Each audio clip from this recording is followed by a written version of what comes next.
who had a 1-week suspension. Imagine that. See, he thought it was the black guy. He thought it was the black guy that got us banned because, we black people tend to generally get... You thought that you'd said the N-word.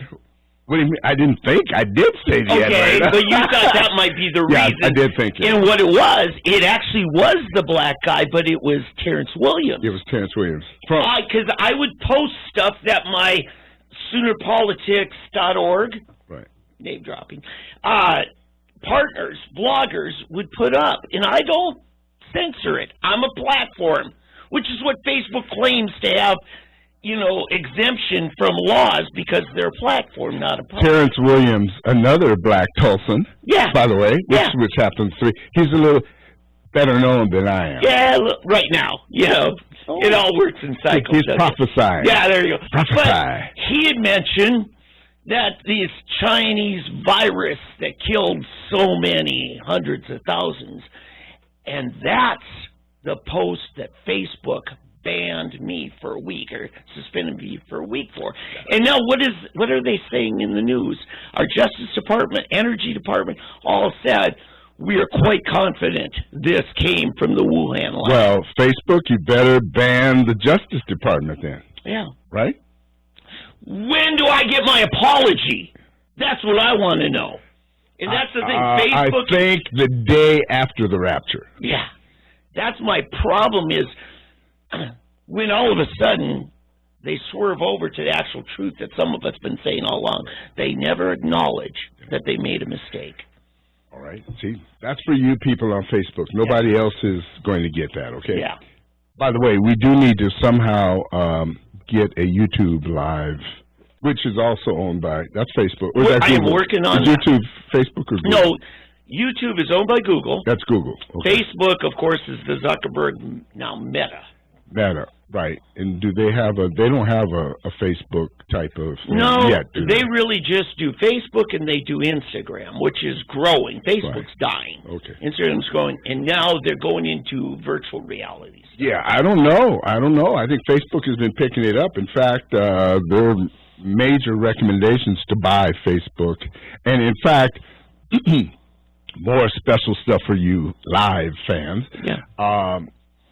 This whole AI stuff, which is going, just blowing up now. Artificial intelligence, right, which is kind of what we see in Washington, D.C., artificial intelligence, which is lack of intelligence, really. In Washington, there's sort of fake counterfeit intelligence is what it is. Yeah. But Google has their Bard. Bard is the name of theirs. Microsoft is this chat GPT, chat GPT, which is the first one out of the gate. It's the one in the news, Right. Now, all of a sudden, it took everybody, it's Google, gaga, it's the greatest thing, and now all of a sudden, week 2, well, it's got some issues. What? Yeah, it's got some issues. So now all of a sudden, everybody's backed up. Now, one of the big issues for conservatives, for us, our audience and us, is that it tends to censor conservative speech. What do you know? And so if you try to, I want to say Google, if you try to search for anything conservative or whatever, it says, sorry, we can't find that. We can't put anything together. For somebody, it gets dumb. Yeah. It gets stupid all of a sudden. But anything else, it'll come up with this. It'll write a book for you. Yeah. It'll come up with formulas, these incredible formulas, write a whole book, everything like that, summarize the book of Moby Dick, you name it. But when it comes to conservative thought, theological thought, spiritual thought, crickets. Absolutely. And so that's one of the problems that we're finding. So what I suspect, what we're going to have to wait for is Elon. There you go. Our savior. Or some more Elons. Some more Elons, yeah. And by the way, I want to jump on something, Quit using the word Google for searching. Yeah, I know. You know, I mean, we all get caught up in it. And another rant. There is no such thing as a gentleman's club. It's called a lectures club. You know, I'm talking about. Wait. I'm hearing on the news. They said something happened outside a gentleman. Oh, you said lecture. Lecture. Sounded like lecture, like Yeah. you know, somebody giving a lecture. No. Letcher. Okay, lecture. There's a lecturous. No, there's no T, is there? No. Oh, yeah. L-E-C-H. I wouldn't know that. You I'm lecturous. I'm just like, why on the news, the anchor of the local news is calling it gentlemen? No, let me break it down. Yeah. Strip club. let's just get real. Yeah. A strip club. Right. I'm just focusing on the fact that, gentlemen, don't go there. Lectures do. Yeah. So. Yeah. Strip club. Yep. Okay. Yeah. Now you have it. So, yeah, and it's not, don't Google it, search it. Search it. Yeah. Search for it. Mm-hmm. Search for lecture. Yeah. It's a funny thing because, you know, I learned back in college studying business that when somebody patents a new invention, they're very careful to crack down on anybody who uses that trademark, brand name. Right. Because if you allow it to become just general part of vernacular, such as a crescent wrench or a skill saw. Kleenex? Yes. That's okay. And because they lose the ability then to crack down on trademark infringement right. and that. But here in social media, they want just the opposite. Yeah. You know, Alphabet Corporation, parent company of Google, I think they love the fact that the term Google now is the new word for searching the internet. Oh, yeah. Yeah. Oh, no, of course they do. And Google is they're working on, apparently what happened, their Bard AI was failure to launch. It didn't do well. It didn't do right. So Microsoft worked a little harder. But I have a feeling that Google in the end will come up with, see, this is the beauty. I actually wonder if Google didn't have failure on purpose. Here's why. Let's say, I've got a perfect story. Boy, you people, we better start. Yeah, let's. Yeah, or we'll be. You guys are getting a whole lot of Facebook audience. You really came out on this. Hold this up. We're talking about, and remind me. Here, may I borrow your pen so that I don't forget? My man, Larry. And you are my brother. Then why can't we bother to really reach out and love one another? Why do we keep on acting the way we do? The way we treat each other, it just breaks my heart in two. Once we were happy, oh yes, once in the garden. And then our life broke the stillness, and our hearts began to harden. And hoping to be wiser, man has reached too far. Sometimes I think that we've advanced, but then I look at where we are.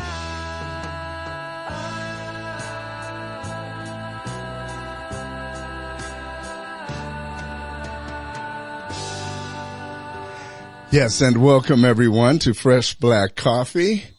I'm Eddie Huff. This is David Van Risingham, and that was Larry Norman. Yeah, one of the godfather of Christian rock. Yep, Larry, the late great Larry Norman, and I've got goosebumps all over me. I don't know what that song really hit me today. It does. I haven't played it in a long time. I used to play that on when I was on KFAQ when I had my own show. I never played the it weekend with Pat show. Campbell. Yeah, the weekend show. I used to play it all the time. It's a very it's a pretty impactful song. If you really listen to it, it talks about the innocence of the Garden of Eden, and then all of a sudden what has transpired to us since, as mankind, since then. And, we are in, a world of hurt kind of right now. I think as I look at it, we're kind of floundering. Really. no one seems to have a real grasp. Well, no, let me take this back. The majority of the world seems to not have a grasp. Those who have a foundation in Christ, they have a firm foundation because we can't be moved. We're on that solid rock. Speaking of Larry Norman, another one of his famous. Yeah, I've got a lot to add to this. Yeah, or do you? Okay, we can't wait. But anyway, we have a firm foundation. We can't be swayed. Sure, it's going to come against us. We may be caused to doubt, to question, to wonder from time to time. But when we have that firm foundation, it's kind of like the three little pigs, you know, and the big bad wolf. When you have that house that's made of brick, of stone, you can huff and you can Van Risingham. You can huff and you can puff all you want, but you cannot blow this house down because it is on a firm foundation. He's talking about my coughing problem here. No. But no, seriously, we, as I turn my phone all the way down so we don't get disturbed here. My son and I were building, working on his house project. He's building up on a limestone bluff north of Tulsa. And he is talking about the spiritual lessons he's learning because he put rebar drilled feet deep into the bedrock. And he said, this ain't going anywhere. Yeah. It's built on a rock and tied into the rock. Yeah. But I want to get to Larry Norman. Well, no, let me just get back to the foundation. So as believers in Jesus Christ today, we are the ones who can not only have a firm foundation for our own lives, but we can be that foundation for those around us who are about to freak out, wondering what's going to happen, what's happening, what's going on all around us. And we do have to have that. And we'll get to it a little later with a lot of what's going on within the body of Christ itself that does not seem to exemplify that assurance that we have that we can give to others. Yeah. Because it's like the Republican Party. And we've talked about this in the past that we should be the ones coalescing. We should be the ones that are together showing a strength and a fortitude and having an answer. But there's too much infighting going on, too much questioning. It's ridiculous. And we'll get to that in a minute. But anyway, go ahead about the song. Well, C.S. Lewis once said, there's two ditches you can fall in about Satan. One is to believe he doesn't exist, the devil. The other is to take an unhealthy interest in him. So the setting, New Year's Eve, 1978, I'm sitting at home with my brother Bob, who's home on leave from Wiesbaden, Germany, Air Force. And my dad plays his tape that they'd heard in his adult Sunday school class at a little Pentecostal church he started going to. And it was a guy named John Todd.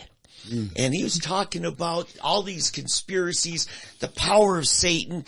John Todd's talking about all this witchcraft stuff, which is his personal testimony is lies upon lies. But he cites demonic power and things, and I believed it. And I was scared. A lot of people I did. had a hard time. But you know what that fear of the devil did? It brought me to my knees and begging God for his forgiveness.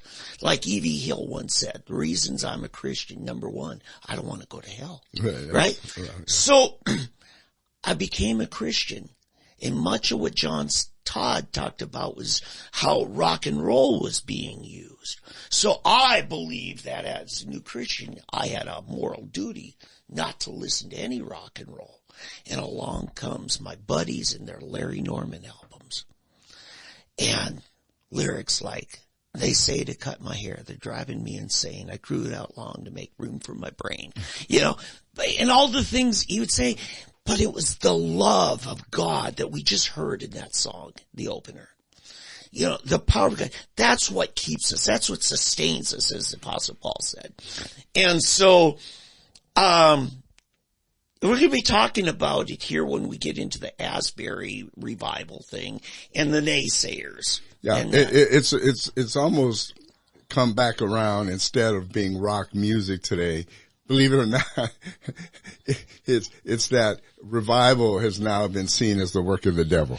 Right. It's almost you have John Todd, then you had, Alberto. Remember Alberto? Yes. That was, right. Chick Tracks. It was supposed to be a Catholic priest who was a Jesuit priest who had left the Catholic Church and become a Christian. And he was doing the same thing, talking about the evils that he paid Chuck Smith, which we'll get to that. Yes. Paid Chuck Smith all these millions of dollars from the Vatican to corrupt the Protestant church through the Jesus movement and, bring in rock music into the church to destroy the youth culture and Christianity. And then there were two brothers. Also. The Peterson brothers? Yes, the Peterson brothers. They're from Minneapolis. You would know. That, with the backward masking. Yes. That was the one that killed me. Oh, I sat in some of their conferences. Did you really? Oh, yeah. And I'm sitting there thinking, are you serious? They've got kids now going out and parents buying, Black Sabbath albums and buying the records just so they could spin them backwards and listen to satanic lyrics. And I'm thinking, wait a minute, there's enough playing them forward. Yeah. That's evil without having to spin them backwards. And you actually got these people going out buying these records now, which I would never even think about buying a Black Sabbath or, at that time, even Alice Cooper or who is a believer now, believe it or not. Yeah. He's a strong, teaches Sunday school and the whole deal. Yeah. But all these guys out there, Megadeth and, who are some of the others? Nazareth and I mean, you name. Twisted Sister, remember they went to Congress to testify? Yeah, all of these groups and they would say, this, and then they had ELO, Electric Light Orchestra, they're evil, and finally, Bob Larson. Yes, thank you. Well, but Bob Larson and David Wilkerson. Well, yeah, but Bob Larson came out.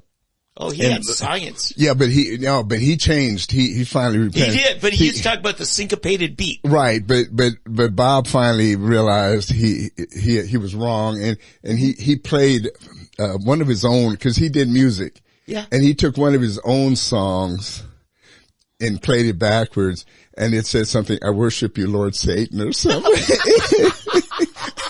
It was a praise and worship song. And when it played backwards, I worship you, Lord Satan, or something. He finally wrote all of this down and said, he apologized for his error. Right. And I mean, when you take things to that extreme, now, the reason I bring all this up is because we now have two things going on, okay? Two things that I want to speak to. One is the Asbury revival, okay, which now has spread to other universities. Right. At last count, I think there are 20 universities, colleges or universities that are saying there's revival going on among their students. Yet you have people that are now questioning the revival, telling people don't buy this revival, okay, and to stay away and be careful and and saying that there are even people coming in that are deceivers and people that aren't legitimate and so forth, trying to co-opt and so forth.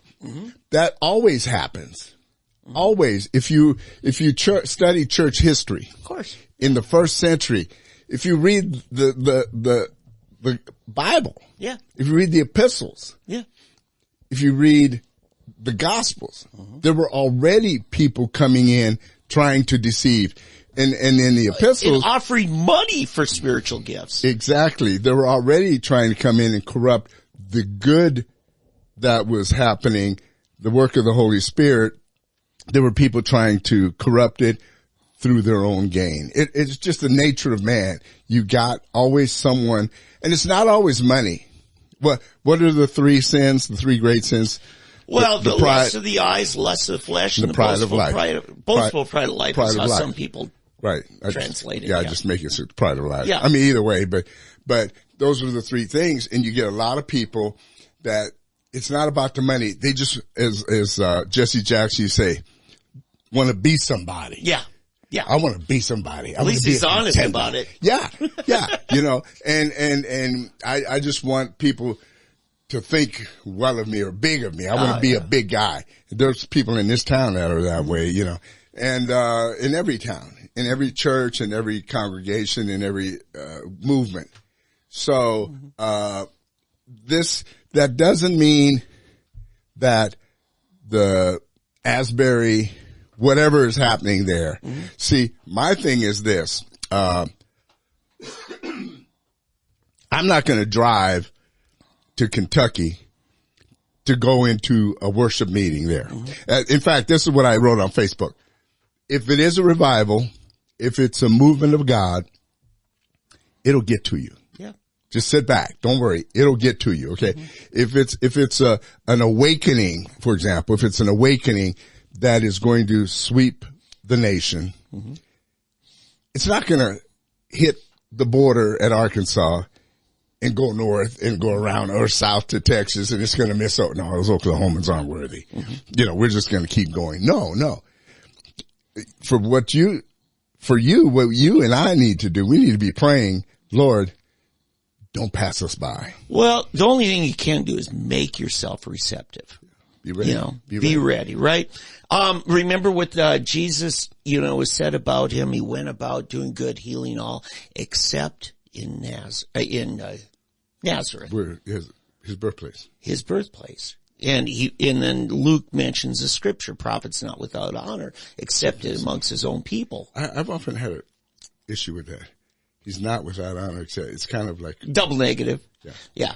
And so, yeah, it's just be ready, right? Ready. You know, I got a call and I don't want to sound like I'm bragging because my point is not bragging. You always sound like you're bragging, but it's okay. We've gotten used to that, but go ahead.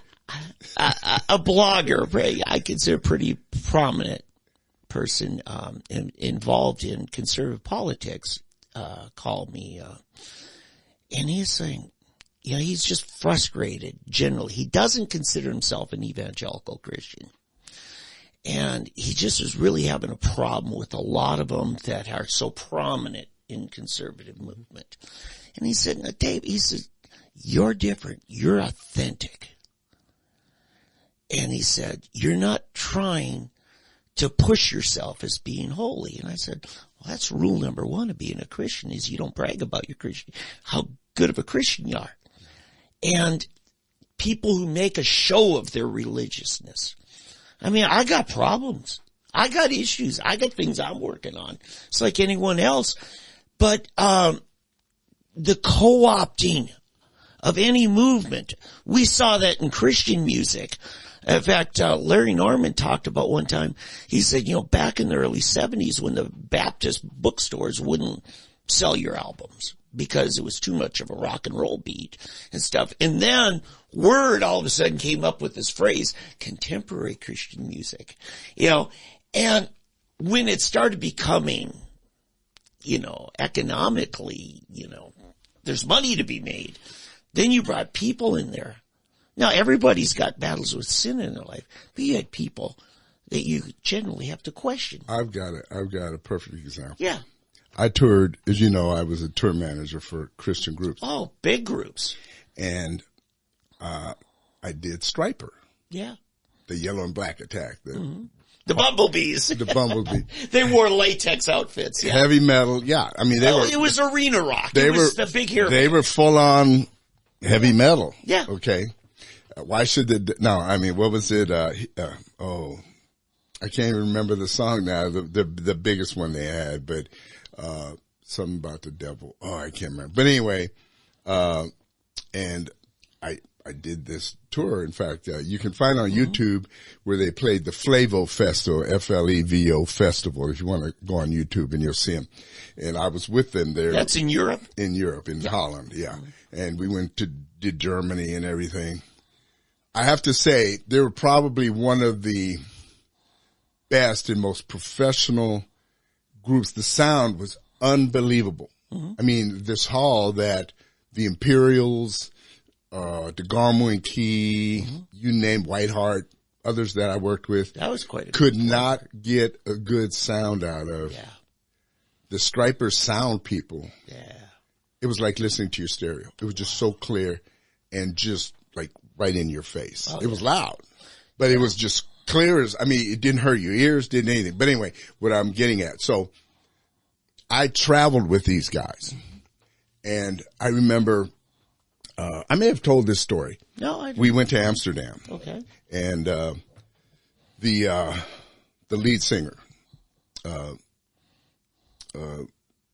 Michael Sweet, he, couldn't make it. He had problems with his throat. So Oz Fox, the lead player, he actually, oh my, unbelievable. He just sounded just like Michael. But anyway, so, they gave me his room. I got this corner room at the Amsterdam version of Piccadilly Square. It's called Lights Playing. But anyway, so Hollywood Records, the second RCA, did this tour, and they took us out to eat, and they sent these two young girls with, tons of cash to take us out to bars and restaurants, I guess strip places that in Amsterdam, everything you could do. Everything. So they said, where do you guys want to go? Well, I don't know. We don't really, there's places to eat around. Okay. So they took us to an Indian place. So we went and ate. Okay. Right now, guys, we got lots of cash, lots of time. No, we're just going to go back to the hotel. So I thought, okay, are these guys just pulling my leg? They're just trying to see, they don't want to let their real side out, with me. Yeah. So we go back to the hotel, and so around 10 o'clock I go downstairs to see, what's going on. Well, these two girls are sitting there at this bar in the hotel, and they had their hands on their heads on their hands, and they're just kind of disappointed. Nobody came down. Guys never showed her. Guys stayed in the room. They were calling their wives, doing stuff. Yep. And I got to spend a lot of time with Oz Fox. And then one of the guys knocks on the door. I said, yeah. And I had this, sweatshirt at the time. And it was a sweatshirt of Jesus being crucified. It was just Jesus, and it had the one arm with a nail in it. Oh, wow. It was a beautiful sweatshirt. And the guy came to me. It was like 1 a.m. or something. And he said, Eddie, would you mind, could I trade you shirts? I'll give you a Striper sweatshirt for your shirt. And I mean, I liked my shirt, but I could see the guy. This was their sound guy, one of their sound guys. Oh, yeah. And young guy, innocent guy. I said, yeah, okay, sure. So I gave him my shirt. But this is the kind of people these guys are, okay? Yeah. So the whole time, and I mean, their U.S. manager, road manager that was with them, he had been the road manager for Foreigner, the group Foreigner, for years, and he knew the family, so he decided to do this for the Striper guys. But anyway, but the point I want to make, really, I just want to set the groundwork. So the whole time we went through Germany, and then Holland, and I got to see these guys, and Ozzy Fox and I sat there, and he shared all this stuff with me, his testimony and what life was like, about how they became rich overnight. I mean, he said it was so much money he couldn't even believe it. He said they were making, like $100,000 a night at these big concerts and festivals. Yeah. And he said that they didn't know what to do with it, and they thought it would never end. Yeah. But that it did. I mean, it just, the money was gone. And they didn't get a chance to do it over again. It can just be fleeting. Yeah. How much money they blew. And just honest stuff. He had a wife and kids, and I mean, they were just good guys. One of the guys, Timothy Gaines, the bass player, he had some issues.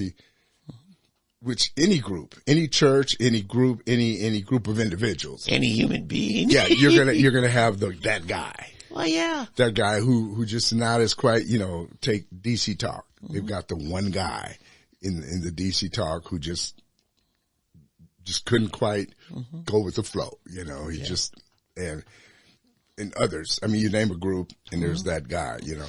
Or But- the one guy who couldn't hide it as well as the other guys. Yeah. Well, that's true. That's true too. Well, right? yeah, but I mean, it's like you almost respect him because he doesn't try to hide it. He's Yeah. just being himself, you know. Yeah. Now, for the sake of the band. But anyway, what I want to get to is this. Afterwards, when we moved back to the States shortly after this tour. This would have been around 1990, 91. I think it was 90. Yeah, it was 91, summer of 91. Anyway, there was a big deal where all of the Christian bookstores, the Christian radio stations refused to play their music. And they took all of their music off the shelves. Okay. Now, because of something allegedly, because of this one guy. Okay. And like I said, I met them, I knew them, and it wasn't what they were trying to say. It just wasn't like that. Yep. It was just rumors. Yeah. And because the rumors got so bad, to me, I don't want to use that term, let me think what's it, but the wimpy Christian, I really got soured on the whole Christian music scene. They just threw them under the bus. Meantime, there were established Christian acts that had adultery and other things going on within them. Yeah. They were still promoting their music in the bookstores, the artists, different things were going on. And nobody ever said a word. And the record labels didn't think of anything of it. But these guys that wore the, yellow and black tights and long hair and makeup and all, they targeted them and they threw them under the bus. And it really turned me off to Christian music, the Christian music scene, not the music. Business side of it. Business side of it. Yeah. It's kind of like, I'm going to take a little turn here. It's kind of like Kanye talking about Jews in the entertainment business. Kanye doesn't have a problem with Jews in Israel. Yeah. Kanye does not have a problem with the Jews of the Bible. Kanye does not have a problem with the Hasidic Jews or the practicing Jews that you see in New York. He has a problem with the Jews in Hollywood. Yeah.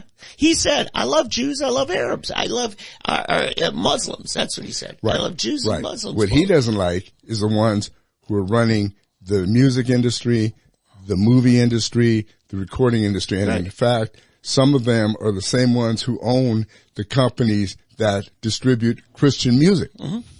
They ended up buying the Christian music labels. Yeah. And this is what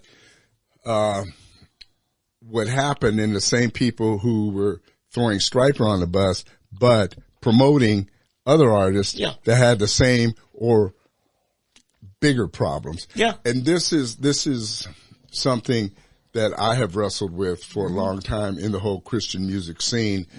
Just seeing take an example, somebody that's still being promoted highly. Amy Grant. Okay. And her husband, her first husband. From the beginning, I knew of her when she was the 17-year-old cutesy girl. And Gary Chapman, who was her first husband, happened to be dating a girl who was the daughter of a friend of mine in Texas. And as soon as he met Amy, and I think as far as I understand, he was engaged to this other girl, but he met Amy, wrote a song for her, met her, and then tossed this other girl aside. And it was just like that. It wasn't, it was just, you're done. And next thing you know, and then of course that first marriage ended up poorly. And then, listen, I'm happy for her and Vince Gill. I'm glad, but they hid that for a long time. But it wasn't good. I went on this tour with Amy and her husband in Germany as well. And things just weren't right. And it wasn't just that. It wasn't, the whole thing just felt bad. Okay. Sure. It was just weird. It was just weird. It was the one tour that I hated.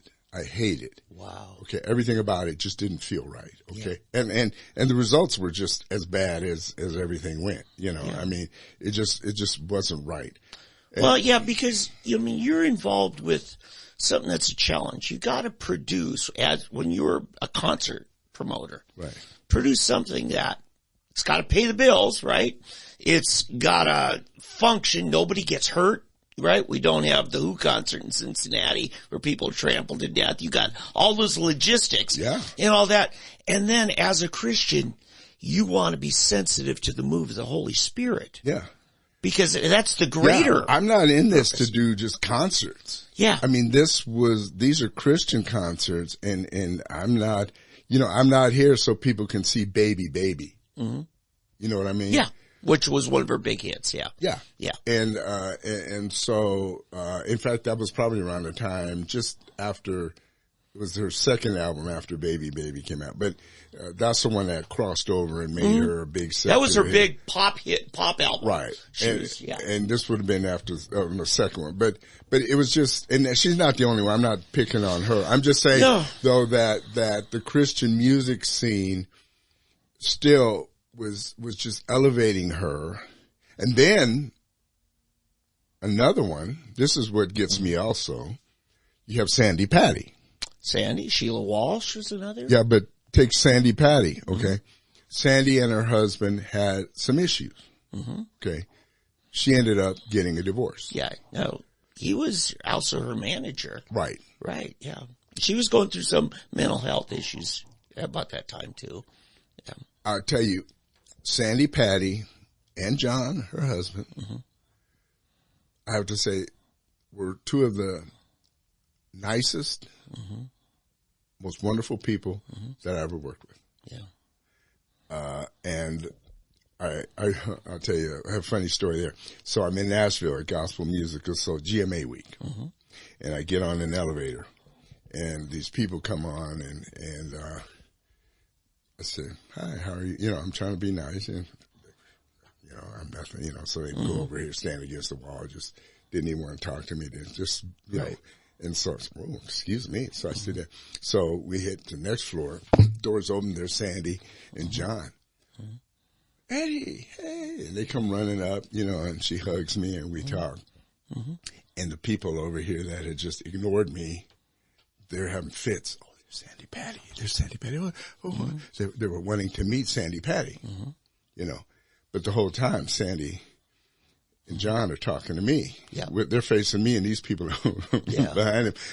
But I couldn't, I kept looking over and it was so funny to me because I thought, how, vengeance is sweet, Yeah. No, it was no, cause had those people been nice, had they just, been warm and we were talking and Sandy and John came She would have come up, talked to all of you. Well, yeah, I said, oh, by the way, this is so-and-so and so-and-so I just met, but because they gave me, they're over here and then they got off the floor before these people.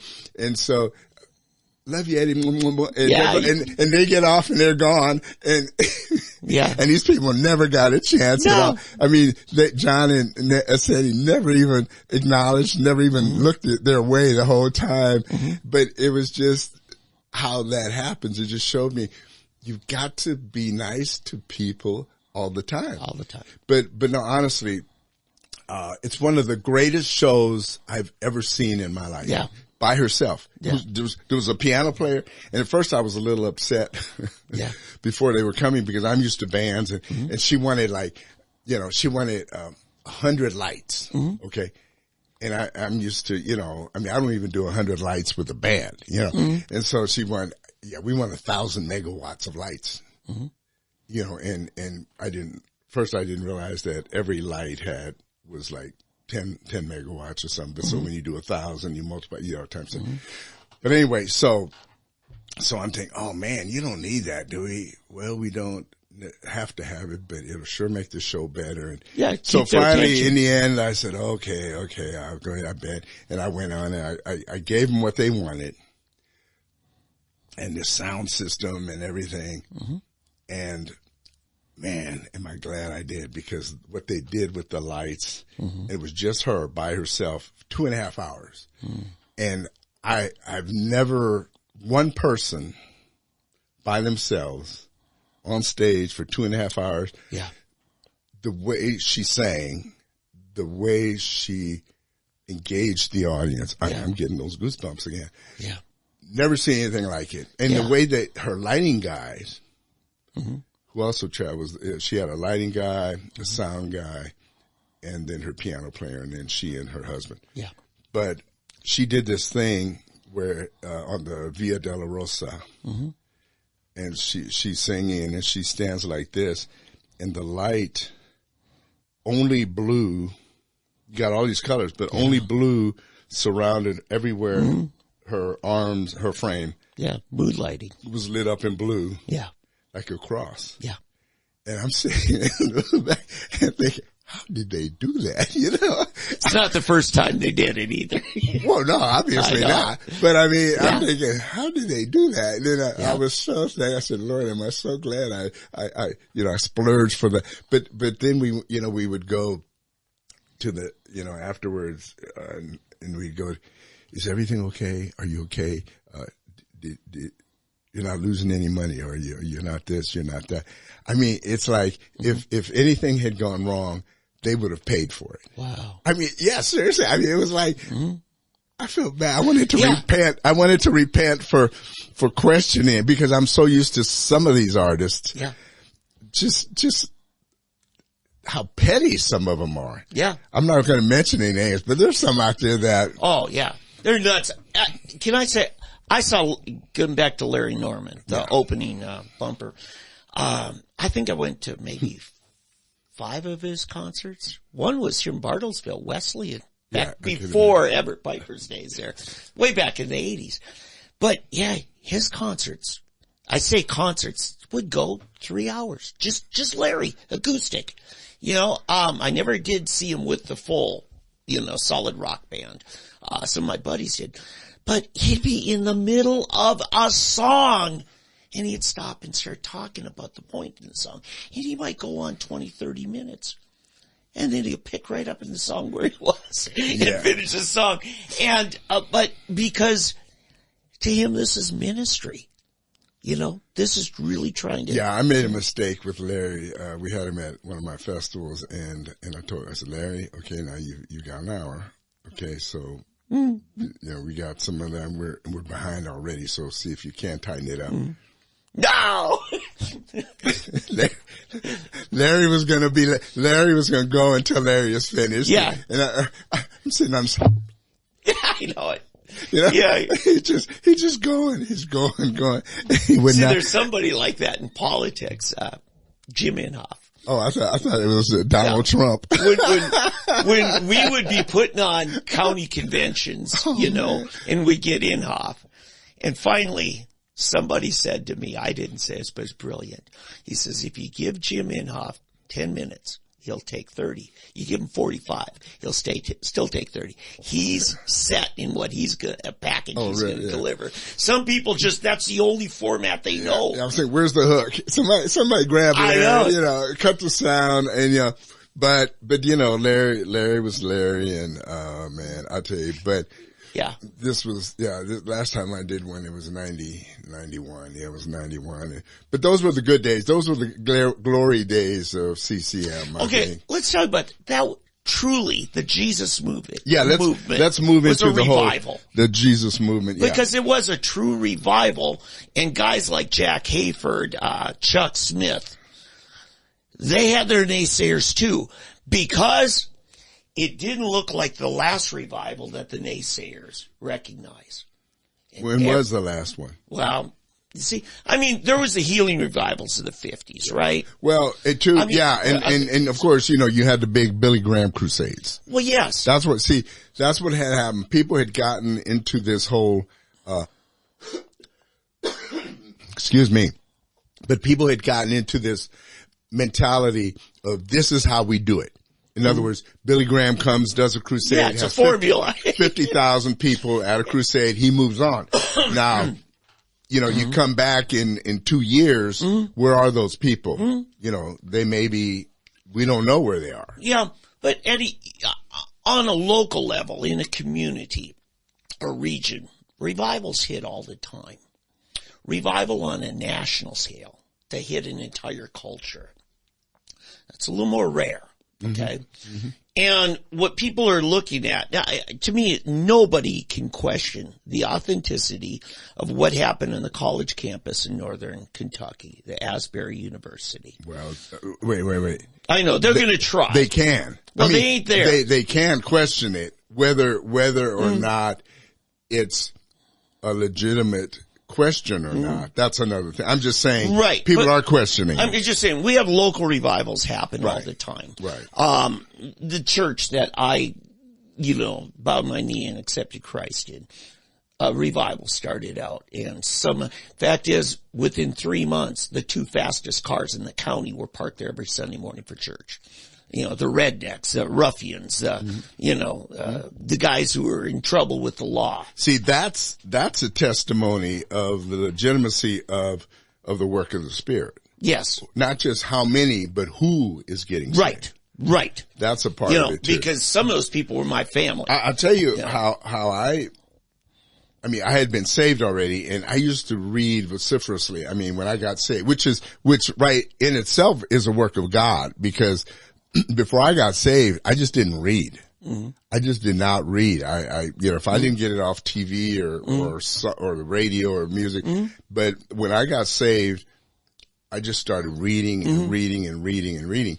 But anyway, I read this book called Catholic Pentecostals, and it spoke of the Catholic Pentecostal revival, which began at Duquesne University. Yes. I don't know if you heard about that. Oh, yeah. My mother's Catholic Pentecostal. Okay. Or charismatic Catholic. Right. So Duquesne University, apparently it happened on, I don't remember, I think it was a Sunday night. Yeah. Now, is that in Ohio? No, it's, I think in Duquesne in Pennsylvania. It could be. Yeah. Okay. Anyway, and from there, apparently it started spreading west, and it hit San Francisco, Haight-Ashbury with the hippies. And then from Haight-Ashbury, then those hippies, then it spread south and got to L.A. And that's then when the whole Jesus Calvary Chapel, the Way, which was Jack Hayford's church, the Way, it hit there. And then from there, it began spreading east. Yeah. And so, through the hippies, I mean, it ended up becoming this hippie movement, and then Calvary Chapels became thousands and thousands. And then later, the Vineyards. Actually what happened, a lot of people think Jack Hayford started the Vineyards, but he didn't. The Vineyard actually began with Ken Gullickson, who was from Calvary Chapel. And, this is all part of my Christian heritage, because what happened. You were there. Ken Gullickson left Calvary Chapel, and there's a person who's very important and very central to the whole movie, The Jesus Revolution. By the way, you need to go see The Jesus Revolution. It's out in the theaters right now. Wow. Okay. And you didn't know? Oh yeah. It's you mentioned it. I didn't know it was. It's in the theaters now. Yeah, you got to go see it. It's called The Jesus Revolution, and it's starring what's his name? Frazier. Oh yeah. And Cheers, Kelsey Grammer. Yeah. Kelsey Grammer's Chuck Smith. Oh, perfect. Yeah. Perfect. And Lonnie Frisbee is the guy who plays Jesus in The Chosen. But anyway, the character who is very central to this is named Lonnie Frisbee. Okay. Now, Lonnie Frisbee's passed away, right? He's passed away. He died of AIDS. And controversial guy. Very controversial. Yeah. And now he was more of a music promoter, producer. No, he was just kind of a hippie, and then, but didn't he help organize? Well, he was just, he was very influential though. Oh, to the whole thing, to the whole movement. Yeah, but, I'm just but wondering the music where he wasn't fit his, the love song guys are more, which I don't want to chase another rabbit. But anyway, Lonnie Frisbee was just kind of a hippie. that had a gift of preaching and drawing people. He was a charismatic figure for anything else, but very controversial, and the movie gets into that.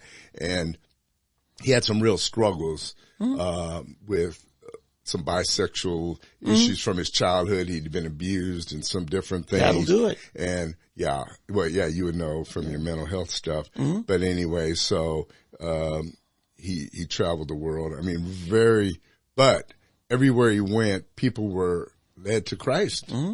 And yet he was a flawed person. I mean, it's amazing how God has used so many flawed people throughout history. I think all of us are flawed people. Well, yeah.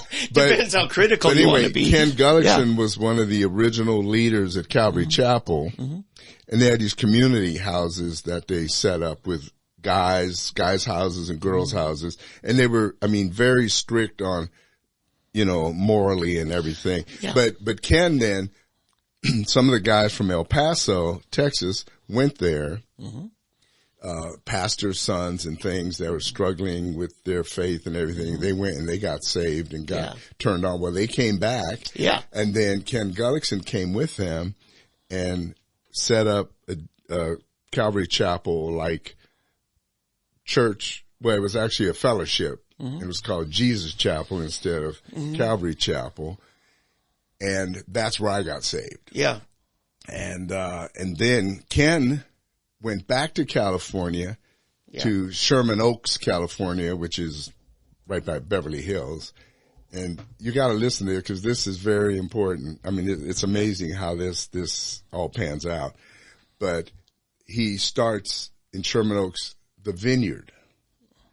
Yep. And the Vineyard, during his time there, is where Keith Green got saved. Ah, there you go. He was a Jewish kid, grew up Jewish, but somehow was a street guy, musician, got saved there. Yep. And ended up being nurtured and became this really strong believer, musician. And then not only him, but Bob Dylan got saved at the Vineyard. And here's somebody else. This one will really get you. Yeah. The Kardashians. The dad, the father and mother, they were going there, and the kids, Kim and her sisters, they were little bitty baby girls at the time back then. So they have been exposed to Christianity at a very, very young age. They ended up leaving it at some point. But anyway, the vineyards, then what happened, you had the one vineyard, but then you had a lot of the Calvaries wanted to go more charismatic. And Chuck Smith did not want them to become known as charismatic or Pentecostal. So he didn't like that. So you had this one pastor out of Yorba Linda, California, pastor of Calvary Chapel, Yorba Linda. I can't think of his name right. Oh, you will know him immediately. He was known as the father, or most people think he started the vineyards. And I cannot think of his name right now. I hate that. If I mention his name, you will know. Yeah. But anyway, he ended up coming to Ken Gullickson asking, could he join the vineyards? And Ken Gullickson said, no, I prefer that we come under you. Wow. Yeah. So Ken Gullickson ended up submitting his vineyard under that one, and then that's how. And then at one point, the vineyards spread all over the world, and there's still vineyards around. Yeah. And there were about 200 Calvary chapels that became vineyards overnight. And I think about, how I wish I could remember his name. There were Calvary chapels all over the country, and I knew some. Here's the Jack Hayford was a Pentecostal. That was the way. Right. Jack Hayford. He was Pentecostal. He was actually with the Foursquare denomination, which goes way back to the Azusa revival. And the persecution he got from within his own denomination amongst fellow preachers. Because he was bucking it. And you know what? By the time I'm going to Bible school in the 80s, he's pastoring the biggest local church in his denomination. That's the key, folks. When you speak ill of the revival, you might be, as they said about Gamaliel, or Gamaliel said, we might be kicking against the pricks here. We might be on the losing side of a move of God. Mm-hmm. Which is the surest way to diminish yourself, because God will take you down if you're in his way. You know? No, that's true. And, that's why it bothers me so much with these people who, want to poo-poo, for lack of a better word, this move in Asbury, mm-hmm. or at these other places. Mm-hmm. I mean, don't you have anything better to do? Mm-hmm. You know, I keep asking the question, why are you so focused on what's going on at Asbury? Or why are you so focused on the Chosen? Mm-hmm. You know, a lot of people, I think we talked about it, how people are starting to attack the Chosen because mm-hmm. it's used as a Mormon studio, mm-hmm. or the Roman Catholic Church mm-hmm. is supporting it. Mm-hmm. And instead of focusing on all the other evil around, you know, what's happening with the administration that's going on, the laws that are being passed, the children, the sexualization of children, mm-hmm. the feminization of America, of mm-hmm. young boys, and the abuse of young women and so forth. Yeah. And so it's just, I don't know. Oh, John Wimber. Yep. I was trying to look it up while you're talking. John Wimber, was a Calvary Chapel of Yorba Linda, mm-hmm. Yorba Linda, California. And so, and John Wimber then is known as the head of the vineyards, but it was actually Ken mm-hmm. Gullickson who started it. And one of the things I gotta say, I highly respect, Chuck Smith for, and as a Bible school student, as a young Christian, every day I made a point to have my radio on when Chuck Smith's Bible teaching came on. It was great. Big impact. Oh, he's a great communicator. You can find it online. You can listen to it. Yeah. Great communicator, you know, and the things he taught were so good. Expositional. Yeah. See, Chuck would start with Genesis, mm-hmm. and then he would do the New Testament. So he would like in the mornings he would do Genesis, evenings he would do start at Matthew. And he would do a book at a time, mm-hmm. and take you all the way through the Bible. Mm-hmm. It would take him about 2 years, mm-hmm. and then go back again. Yeah. And he would just verse by verse, and then he would expound on those verses. And it's funny how you would think, and it's funny because that's how Jewish teachers did. Mm-hmm. They would just teach the word. Mm-hmm. And that's how young Jews learned the word. And you know, it's funny, Dave, but like I said, the church, Jesus Chapel, was an offshoot of Calvary Chapel. Mm-hmm. And when I look at the kids that got saved before and with me in 73, and we have these, our pastor just died. I think remember I went to the funeral, and now the son of the pastor, who actually was the preacher the night I got saved, he just passed away. In fact, his funeral's at the end of the month, and I'm supposed to go down there for that. Yeah. But, and his brother and brothers and sisters, and I mean, they're all saved. And his sister, the oldest sister, she's actually one of the early Calvary Chapel converts. She married one of the early musicians from the Maranatha bands at Calvary Chapel. They all know Lonnie Frisbee. They all know, knew Chuck Smith, knew Lonnie, and they were all in that movement. Yeah. But,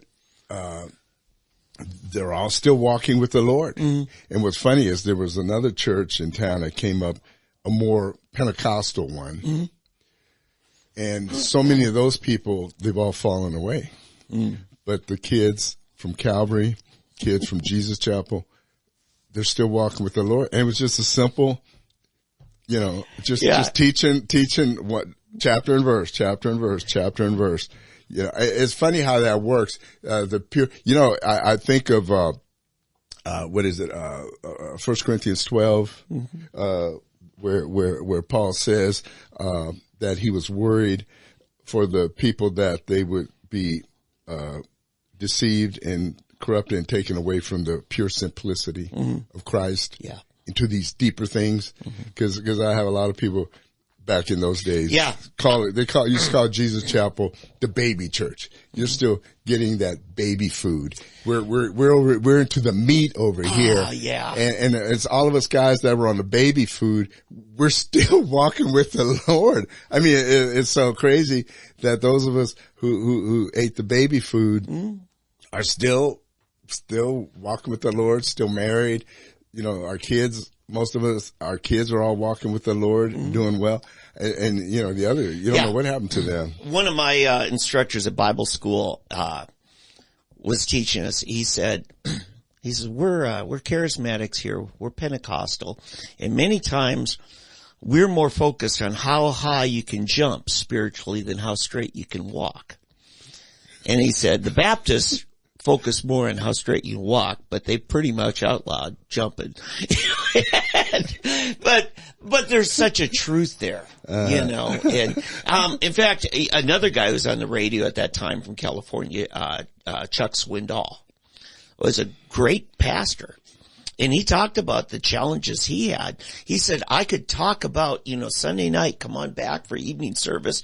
We're going to talk about the identity of the Antichrist. He says, and the pews would be filled. But if I said, come on back, we're going to talk about the importance of a, you know, dedicated prayer life. He says, hardly anybody would show up. You know, as Paul said, they're having itching ears.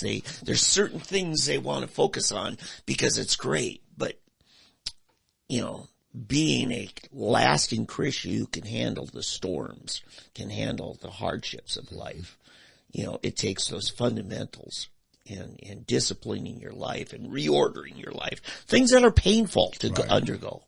Yeah. No, I agree. And like I said, it just kind of, hurts me, to, you know, think of how,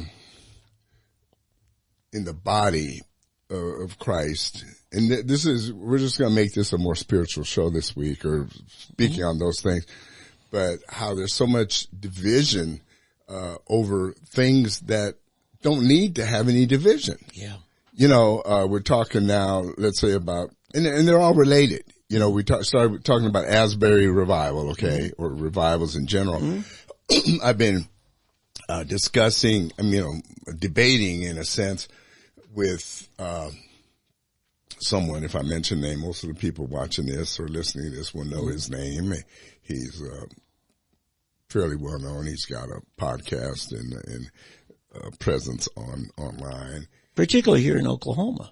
Yeah, you know who I'm talking about. Oh, yeah. Okay. Yeah. And he's been, you know, speaking out against, it's kind of, he's not directly coming out totally against, but in a way, he's speaking against the revival. Yeah. But he doesn't need to, you know, you need to just say, watch and pray. I mean, that's all that I say, but it's become this big deal. And all we have to do is watch and pray. You know, years ago, let me tell you this story. There was a group called the Local Church.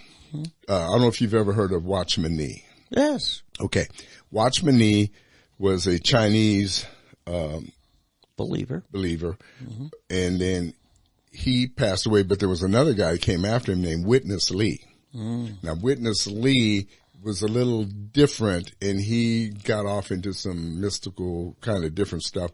And so there was a group of people who started following this guy. Now, I don't know how legit Witness Lee was or not, but what he started was basically a cult called the Local Church. So they started this thing called, it would be like the church at Tulsa. And there was a church at Tulsa and a church at Oklahoma City, a church, whatever you are, they were the church at that time. And so, but they were basically a cult. And so, you know, me being young and dumb and full of vim and vigor, and I was going to go and check it all out. And so I decided, the brother of this girl I knew, he was involved in it in Houston. So I was in Dallas. I told him at Christmas time in El Paso, I went home and I saw him. You ought to come down and see us. I said, okay. So it was a Memorial Day weekend, and he said, why don't you come on down to Houston? Okay, I'll go. And so some guys they had a big statewide meeting. So some guys from Dallas drove down to Houston, and I went with them, and they put me up in one of their communal houses, you know, and they all lived in communion. You know, they lived in a common house. Yeah. And so they put me up in this room with bunk bed full of a bunch of people. And so for some reason, God told me, well, I ate a meal the first day I was there, and they did a thing called prayer reading, as they would read the Bible, every verse, yes, amen, yes and amen, and then they read yes and amen. I mean, it was just a weird, and so after that meal, I didn't eat another meal. I went and I'd always go into my room and pray. I start praying every meal. And this is, don't you want to come in? No, I'll just stay in my room and I'm praying and I pray. So they had a Friday night meeting, and then I went to the meeting, and then Saturday morning and Saturday afternoon, Saturday evening. So I noticed I started having more and more problems with what I was hearing, and I started having more and more problems with the people. I started seeing, and they started having more and more problems with me. Oh. Yeah. No, people have problems with Eddie. Well. Yeah. And so, by Sunday afternoon, they'd had it with me. Yeah. And so they said, well, brother, you know, well, they kept telling me, what do you think? What do you think? You see? I said, yeah, I'm sorry. I'm just not getting it. And I would quote scripture that, you know, you're saying this is not jiving with this and this and that. Yeah, I used to think the same thing, but then I quit fighting it. And yeah, that's what, yeah, there you go. I quit fighting it, and all of a sudden, I just had this peace, and I understood. I'm fine. I said, well, you're not supposed to stop fighting it. Yeah. You're supposed to yield to the Holy Spirit, you know. And so, but I just kept praying and fasting. So by Sunday, after the morning meeting, they said, brother, and I saw all of a sudden I'm looking on these elders, these big gun speakers, you know, and one walked into the bathroom one time while I was talking to this young kid, and I started witnessing to this guy. He said, man, I just don't know. I don't know about this. And I started quoting scripture, and I said, don't give up. Don't buy this stuff. If it's not right, it's not right, you know. And the guy was listening to me, you know, washing his hands. So next thing I know, they come, hey, listen, we decided, you know, these guys aren't going to go back till Tuesday. We're going to buy you a plane ticket. So they paid for a plane ticket to fly me back to Dallas from Houston.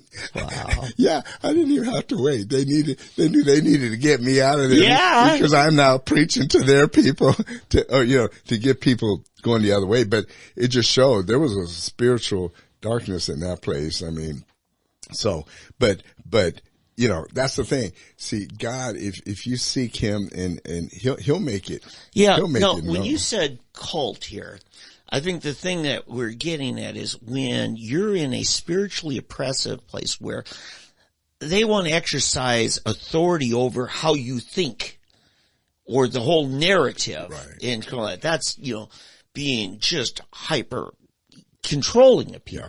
Yeah. Because it's like, you're listening to the Holy Spirit, but it isn't coming through the authorized channels, right?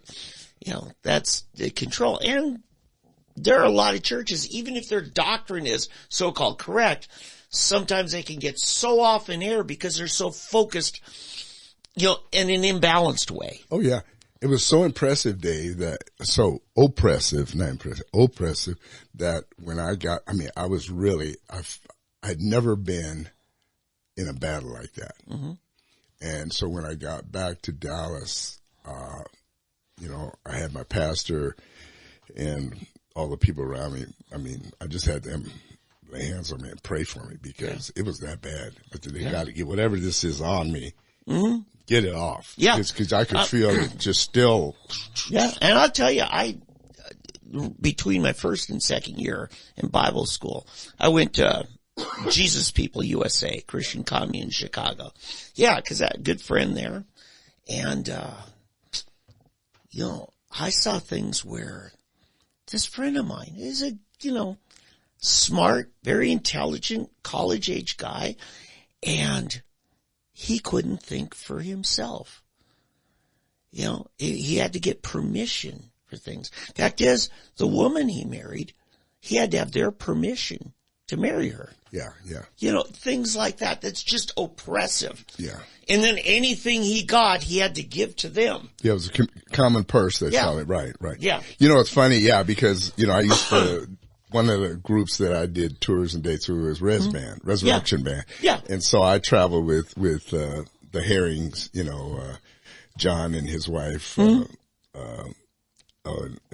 John Herring is the brother, and his sister, she's married to Wendy Kaiser. Yeah. John and Wendy Kaiser and the whole band.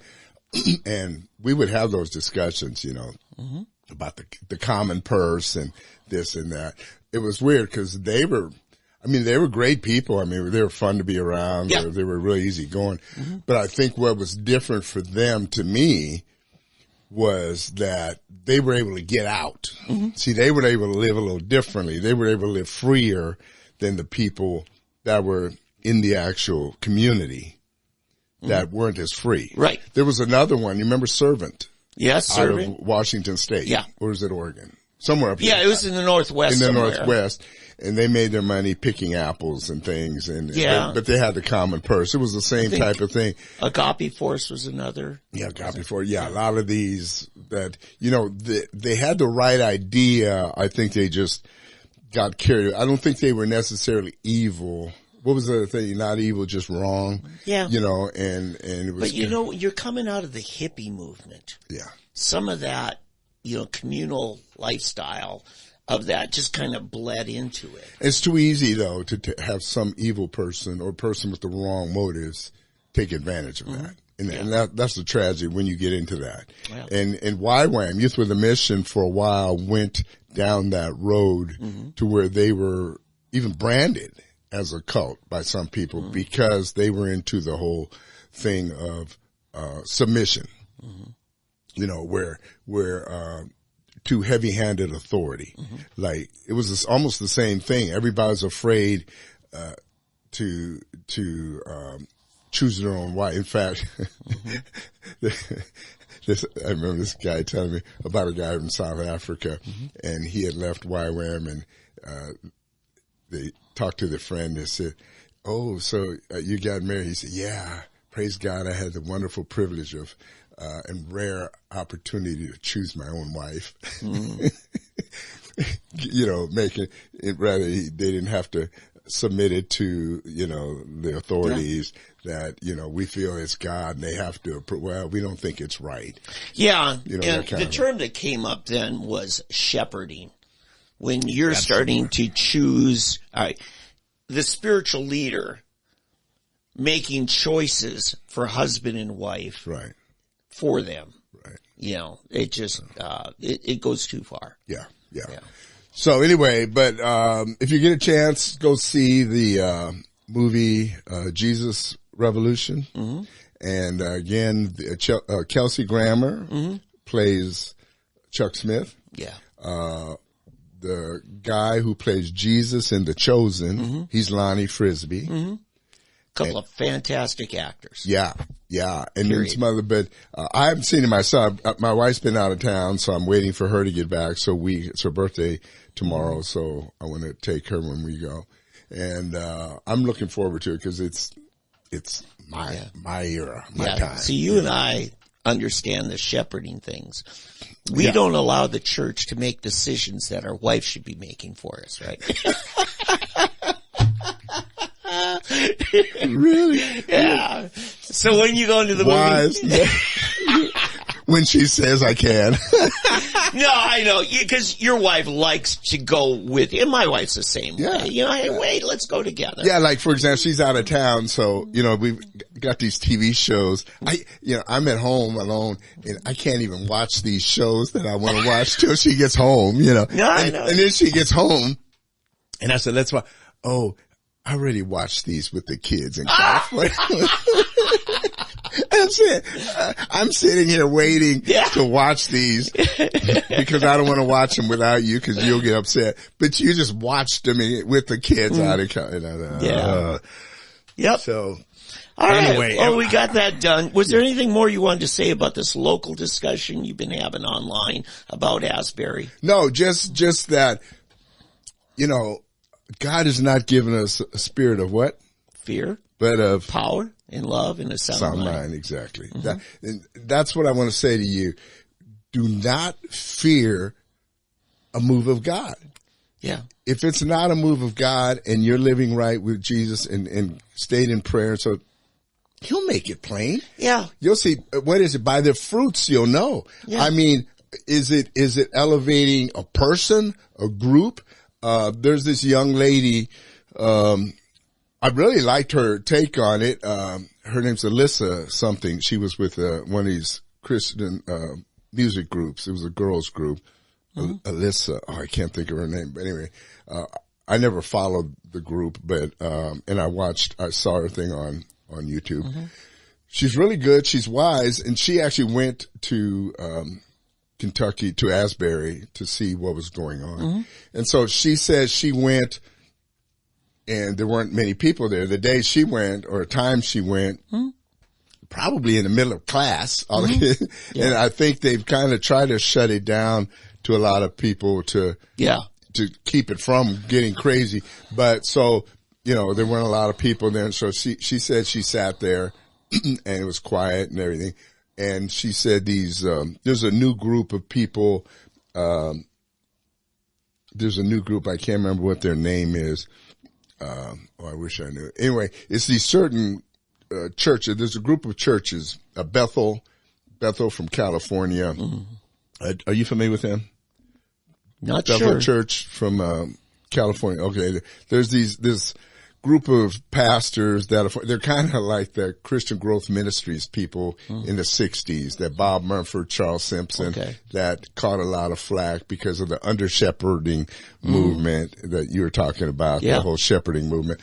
And so these guys are kind of, people think they're way off, and they're groups that are always going to try to co-opt a movement or anything that's happening. They want to take over it or influence it. Or shut it down. If they can't control it, they'll shut it down. Yeah, well, you got, those are the two groups that you've got. We want to take it over and we want to shut it down.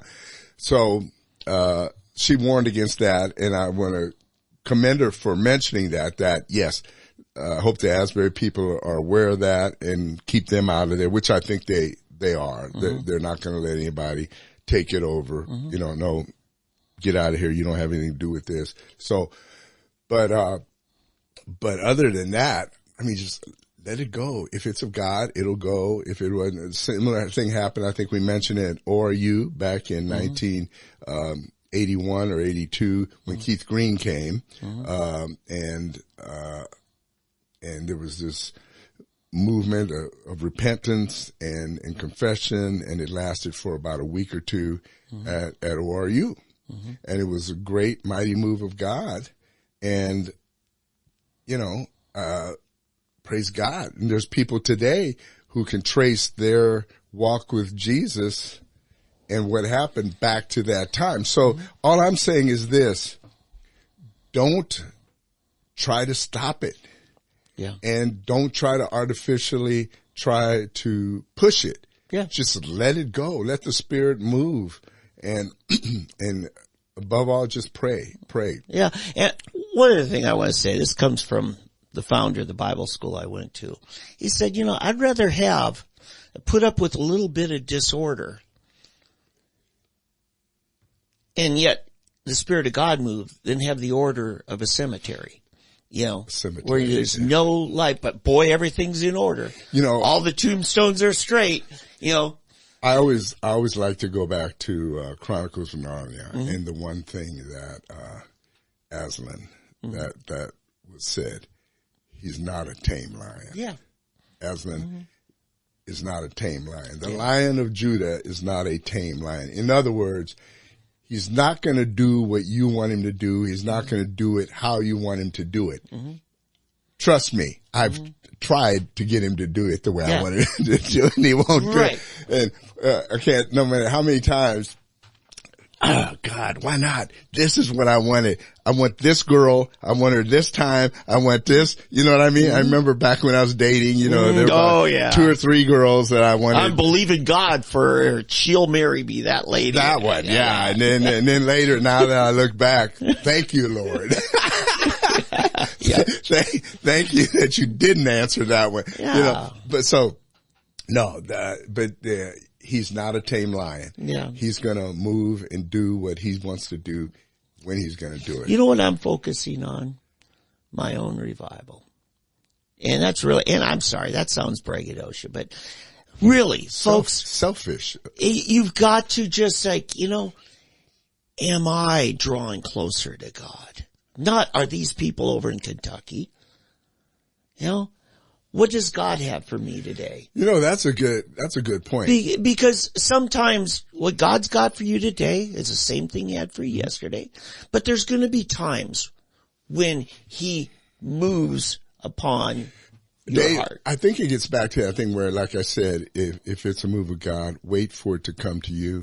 That's it. Because, you know, I think what's happening so much, there's so many people, especially with our celebrity culture. Mm-hmm. We want to be important and we feel insignificant. There's people that feel insignificant and they somehow want to feel, I've never been a part of something. I want to be part of something big. Yeah. I don't want to just be, you know, and we don't think about the little old lady that prayed for years and years for something to happen and you never hear about them. Yeah. You know, I'm going to recommend a book to you. Seriously. This will be probably one of the greatest books you will ever read. Yeah. It's called From Jerusalem to Irian Jaya.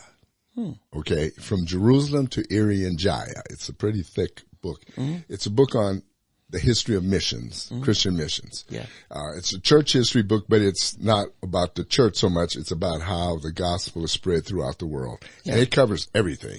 Irian Jaya is what used to be called Java.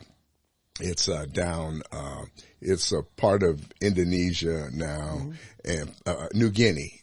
Half of New Guinea is Papua New Guinea. The other half is Irian Jaya. Okay, they split the island. But that book, it tells stories that are unbelievable. I mean, seriously, of the things people have done, and it covers. It just spreads out and shows how the gospel spread throughout. It covers Indian reservations here in America. It covers Africa. And some of the stories, I'm telling you, they'll blow your mind. I mean, the abuse that Christians took, the things, nuns in Africa being raped and murdered. I mean, they don't hold anything back. I mean, you know, it's again, he's not a tame lion. This is not a tame book. Okay. It's not for the faint hearted. But it is a great book. It'll inspire you, tell some great stories, but I hope it's an encouragement. But it's From Jerusalem to Irian Jaya. Okay. I want to just tell a quick story to drive home a point about humility. And it was a humbling experience I had. I had just 8 years ago, coming off of leading the campaign to win the presidential primary here in Oklahoma, and then getting into journalism and starting Sooner Politics, and things are building up, and my advocacy at the Capitol, I start going there. People know who I am. A lot of the politicians there, there was a good amount of respect for, what I could do as a leader, as an organizer and stuff. And we had just the previous 2 weeks taken over the party. We got Randy Brogdon elected as the state party chair. And it was very divisive. And a couple of the legislative aides there, Senate and House, I had gone to one guy, and I'll just say her name. It was Cindy Sullivan. And because the senator she was representing was... Your brand new phone. Okay. As I was saying, they've got a new phone and he's not learned how to shut it off yet. That's my daughter. I was afraid that was Cindy Sullivan calling to say, what are you talking about me for? But anyway, her and Seth Rott, I had posted some things that were reported to me about some things they'd done, some what were purported to be kind of nasty things politically. And I walk into Cindy's office because the senator that she's, executive assistant for, I was working with him on some mental health issues. She waited till other people out of the room and she unloaded on me and chewed me out. And she had texted Seth and Seth came in. And now Seth he's a homosexual. He's come out since then as saying that. But they both unloaded on me. And I realized I never confirmed something I reported. And as a new journalist, or somebody really getting into it, this was a wake-up call for me. And I realized I had, slandered them, both of them. I started crying in front of both of them. And I said, I am so sorry. I said, no, I'm going to leave it to you. How do I rectify this? Because I'll do whatever you say. And I said, and so I published recanting this and apologizing and all that. And then after I did that, I went back to both of them privately. I said, I can't undo what happened, but are you okay with this? Now keep in mind, politically, these are within the party faction. These are my enemy, right? Mm-hmm. And they both said, you amaze me because you don't see this kind of humility at the Capitol. Politicians don't do this. Party leaders don't do this. But it gave me, all of a sudden, a chance to work with a faction that would not, before that they wouldn't work with me. But they saw an honesty and humility. And it's a powerful thing. And I just want to encourage people, I don't always practice it, but I need to, because there's power in humility. And thinking you know it all, God's going to humble you when you think you know it all. When you think you know how God's moving and how God's not moving, He's going to surprise you. Okay? That's my point. All right. Stay humble. Something we're going to go ahead and leave that subject, but I want to talk about Nathan Dowd. Yeah. We just happened to see this morning on Twitter where he apparently was on the Jon Stewart show. Yeah, he's got a new podcast called The Problem.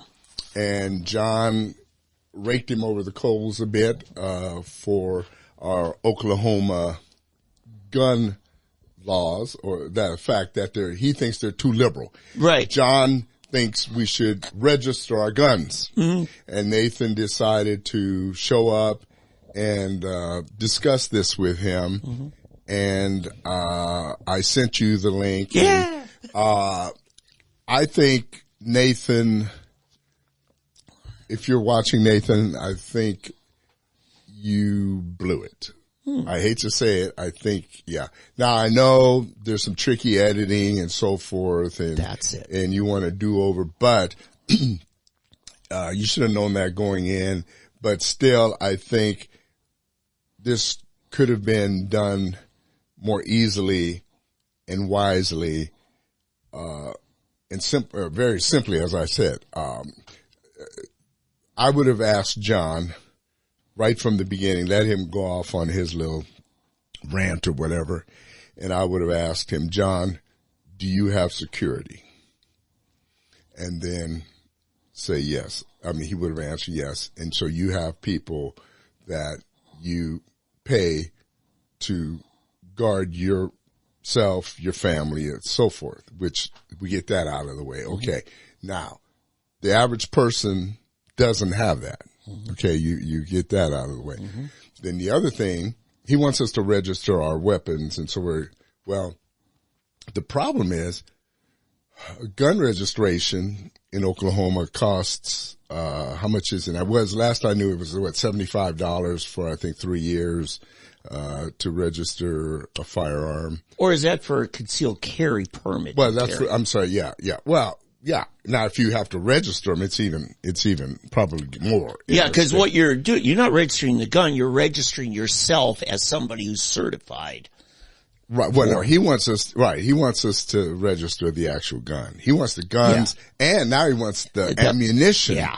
He wants the ammunition to be registered and so forth. With a unique serial number on each bullet. Right. Now, the other thing I would have hit him with is this, okay? See, I don't know if you've ever noticed this, but people are always bringing up Australia. Have you ever noticed that? Have you heard the statistics since they've outlawed everything in Australia? Yeah. If you actually want to go back and look at the statistics of mass murders, the mass murders actually have not gone down in Australia. People are using cars. Gotten more creative. Yeah, if you look at it, I went down there, I went and mass murders. Yeah, in China you got knife murders all the time. But do you know who leads the U.S. by far in gun crimes? Well, usually it's liberal big cities. No, I'm talking about who leads the whole country of the United States. Depends if you go by state or by city. No, I'm talking about leads our country. Leads the... I'm not sure. Okay. A country that leads our country.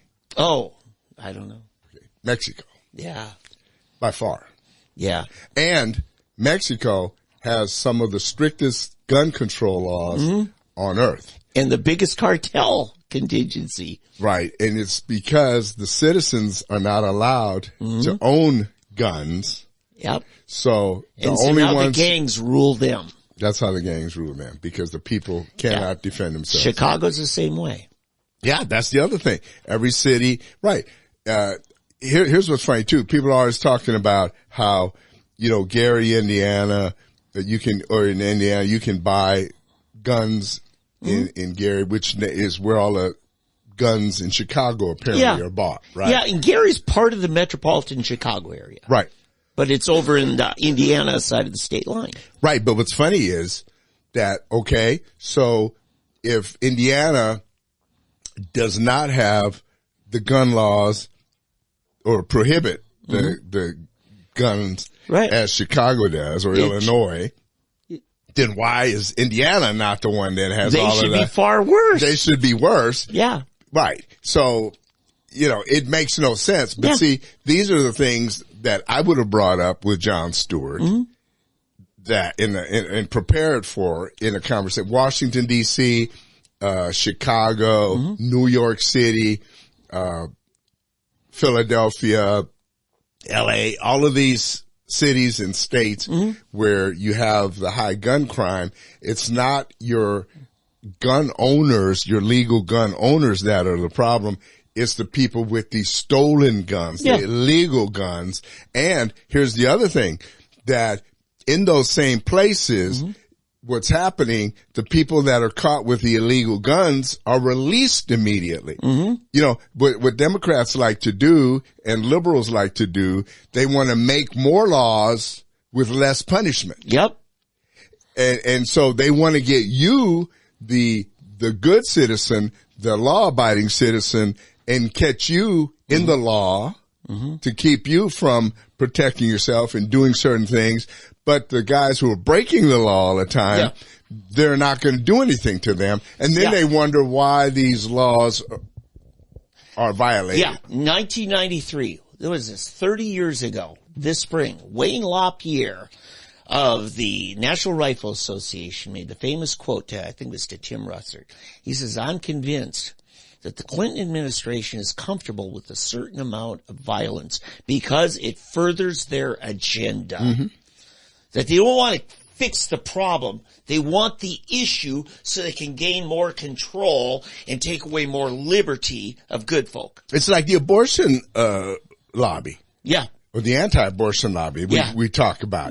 They don't actually want abortion limited. Yeah. Because they wouldn't have a job anymore. Yeah. The race pimps, the race baiters who are always talking about race, if you eliminate race, Al Sharpton would be out of a job. Mm-hmm. He wouldn't last on MSNBC 1 minute. Yeah. Sorry, Al, we don't need you anymore. They don't want a solution. They want the issue to further their politics. So their they agenda. can keep getting paid. And yeah, cause you watch the reason in 94 that the Republicans took over landslides in the Congress, both houses, is because prior to that, you had 2 years in which the Democrats controlled everything.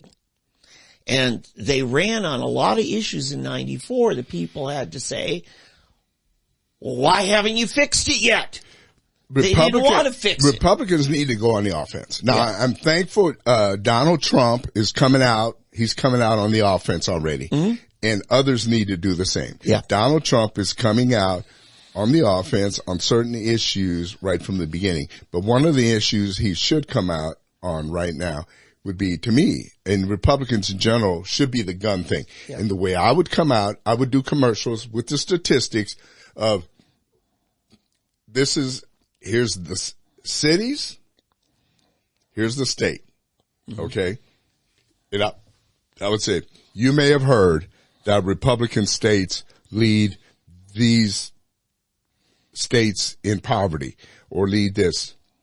But here are the cities in those states that skew the numbers. Yeah. And here's who's leading these, okay?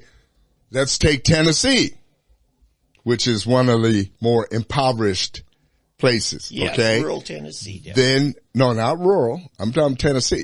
Look at Memphis. Right, there's a lot of poverty there, but and I'm crime. just saying there's also rural poverty in Tennessee. Well, yeah, but it's still, if you look at it, the rural poverty in Tennessee, if you pull out Memphis and you pull out, there's a couple other cities, same with Mississippi, you pull out Jackson and some of those, Tupelo or so, there's several cities there which are heavily black areas. They're all run by Democrats. They're all, liberal cities that try in crime, poverty, etc. If you look at them and you pull those out, then what do you have? Then those states, they're no longer a problem. Okay. So this is what Republicans need to start doing. We need to start, if you're going to play with the numbers, let's use the numbers. Okay. You got the numbers? Yeah. Okay. Yes, you're right. Those have a Republican governor. Okay. Cause have you seen those? I mean, I've had people come at me on, the poorest states in the union have Republican governors. But what they don't tell you is that the problem is the cities in those states that are run by governors are the ones who skew the numbers. Right. That run by Democrat mayors. Yep. And city councils. Jackson, Mississippi, for example, is one of the highest crime cities in the country. So bad, you may have seen this if you watch Tucker or some of the other shows, so bad that the state legislature now has stepped in and taken over and sent law enforcement in to handle the crime situation. And of course, what happens? The mayor of the town is crying racism. Yep. Yeah. Governor Newsom, California, Gavin Newsom, made the big issue here last fall about the states with the biggest crime problem happen to be red states. But you dig down and no, the state's not the problem. It's the city, which is, I ran the numbers, 14 of the deadliest 15 cities in America are run by Democrat mayors. Of course. Yeah. Texas, Dallas, Fort Worth, Houston. Okay. There it is. Yeah. Right there. You pick a state. I guarantee you, if you take Oklahoma, right? I don't know who's, you take Tulsa. Tulsa might as well be run by a Democrat. Yeah. He's not a Republican. No. And you got a rhino in Oklahoma City too, as far as I understand. Yeah, and that, for me to run those statistics, I had to only take cities where there were partisan elections. Yeah. So Tulsa is not partisan. Yeah, right. Oklahoma City, I think, is not partisan now too. Yeah, I think so. But I gotta say, Eddie, some of this, it wouldn't matter left or right. you've got rural people. I mean, you think the stereotypical hillbilly with a shotgun on his farm, like, get off my land, you know, anybody come here trespassing. So you got that mindset. Okay, fine. People want to be left alone.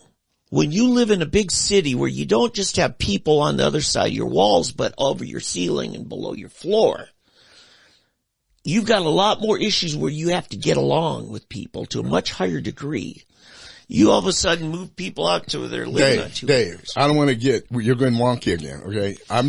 We're just going statistics right now. Yeah. Rural, okay, we got two issues. You got the poverty and you got the crime. Yeah, I'm just saying cities will always have more than rural areas. Right. But poverty-wise, yes, you've got an issue rural-wise. And here's one of the problems with the rural areas that I've come to a long time ago. See, poor white folks, okay, poor PWT, as some people try to call them, which is sad. I mean, nobody is trash, okay? No one is trash. Anybody that says that, you're trash, okay, if you call somebody that. But the reason that you have poor white people in the rural areas is because they're too proud in the country to go on welfare. Those are fighting words. You will not get a rural person in Kentucky, Tennessee, or they will not take your welfare. Okay. They're too proud. Okay. Now, in the city, they're more inclined now to take your welfare. Yeah. The culture's different. The culture and now here, what I like to call white man's welfare is disability.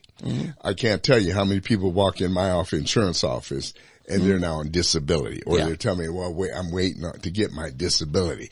You know, for some reason, in their minds, disability is different from welfare. Even though these people, they're healthy enough to walk into my office and to the disability office, Social Security, and drive around and do whatever they got to do. They're healthy enough to do all of that, but they're not healthy enough to get a job. You know, so they'll sit there. I had one guy, he was on it for about 5 years. He finally came in. He said, I'm sorry, I had to go back to work. I couldn't do it anymore. He said it was killing me. It was killing him. Yeah. And he realized that he needed to go back to work. Right. So he went and got him a job again. Yeah, no, my uncle was a, federal Social Security disability judge. And he told me one time, family reunion, he says, it's not whether you can get a job, it's whether you can keep a job due to your health. The person who might have a couple of good weeks might have 3 or 4 bad weeks where they just, some things act up. Maybe, but I'm willing to tell you probably that 50% at least of those people could get and keep a job. They just don't want a job. That factor is very real. Yeah. And that's what's happened today. And it's crossed, just like black people on welfare that shouldn't be on welfare. You have whites on disability that shouldn't be on disability. Yeah. The system is being milked. It's being manipulated. And that's, somebody has to have the willpower to step in. Our nation it's unsustainable. What's going on? What's the axiom? Whatever you subsidize, you get more of. You subsidize disability, you'll get more of it. Exactly. Yeah.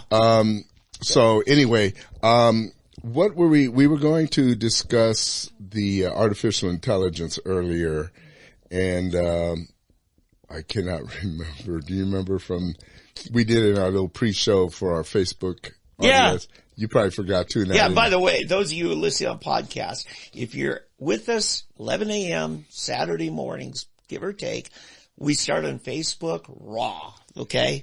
And so you can join us there. Yeah, we give a little extra on the live version there. And we're looking to move that over to YouTube Live. So we're working on that. But now we don't remember what we were. No, I was stalling for you to.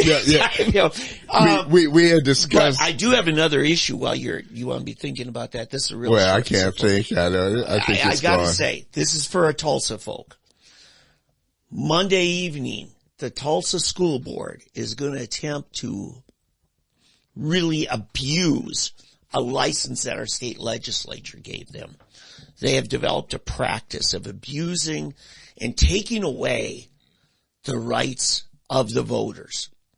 What happens, you got 7 school board members. They encourage each other, this cabal that's in control of it. You're ready to step down. Don't just wait and run through the end of your term and then have an open seat for the next term. They will resign, and then the school board gets to vote, not leave it to the people. And what happened here, and a great deal thanks to to Alina Ashley, who we've had in here last fall, they're now deadlocked. Because of Elena and Dr. Griffin and Miss Marshall, I believe it is, or Mitchell, they had a vote on somebody that the left wanted, and it came to 3-3 tie. The other person, the other side want, the president of the school board wouldn't allow that to come up for a vote. So they're deadlocked. So now they're trying. In other words, imagine, folks, here in Oklahoma, if we were missing a congressional member, open seat. Imagine if Pelosi brought up in front of her Democrat-controlled Congress that they pick our congressman. That's what they're doing. Mm-hmm. Especially if you're in District 2 in Oklahoma of the Tulsa Public Schools. Who allowed this? It's written in our legislature that unexpired terms can be appointed by the school board. Okay, so that's something that will have to be changed by the legislature and done by the vote of the people. Somehow we've got to limit it. Yeah. Now, one of the things that the legislature's done to reform, for instance, U.S. Senate seats, is if you accept that unexpired term, you're barred from seeking re-election to full term. That way it's not used to give an advantage, an incumbency advantage. Because that's what's happening here. Is then the term ends, now you got an incumbent. They have a built-in advantage. Right. I see what now, you're saying. our constitutions don't really acknowledge that political advantage. But it's part of the reason why we've got these term limit ideas. Because we know it's an advantage. Right. And it's not just happening a lot. It's almost exclusively how our school board membership turns over now. Mm-hmm. And you've got this Politburo that's choosing, the Kremlin's choosing who the next governors are. You know, I've got a problem with it. How we speak out against it, show up Monday night, Tulsa Public School Board meeting, and I think they're 31st between Harvard and Yale. And we got to show up, and we got to support Dr. Griffin, and Ashley, Elena Ashley, you know, and the people that are standing up for, let the citizens choose who they want. You know. So that's one of the news going on. I never did speak on your Nathan Dom thing. My take on it. Nathan, you got to run your own video. You got to have your own copy because Eddie thinks it was edited. I haven't finished watching it. And John does the typical thing. He asks the question, doesn't allow him to answer, and then hits him with another. And I saw a classic. Nathan said, do you want me to answer your first question, your second? And he said, I want you to answer this. And he goes out to a third thing. It's badgering. Yeah. Oh, in any courtroom, it would be objected. Yeah. See, that's the difference in that interview and the Pierce Morgan interview. Well, Pierce did try to do it, but Pierce was a live show. Right. Rather than a podcast. Yeah. And so that's a little different, but I think Nathan stepped in some piranha-filled waters there. I give him guts for doing it. That's what I don't like about Jon Stewart. The difference between Jon Stewart and Joe Rogan, Joe is a more honest guy. See, I don't mind having a contentious debate, as you know. Mm-hmm. But as Jesus said, you got to be wise as serpents, harmless as doves. And when you're dealing with a snake, you got to be as wise as serpent and as harmless as a serpent. Yeah. And go after him toe to toe. And Joe Rogan doesn't browbeat. He doesn't talk over. Here's the thing, Eddie.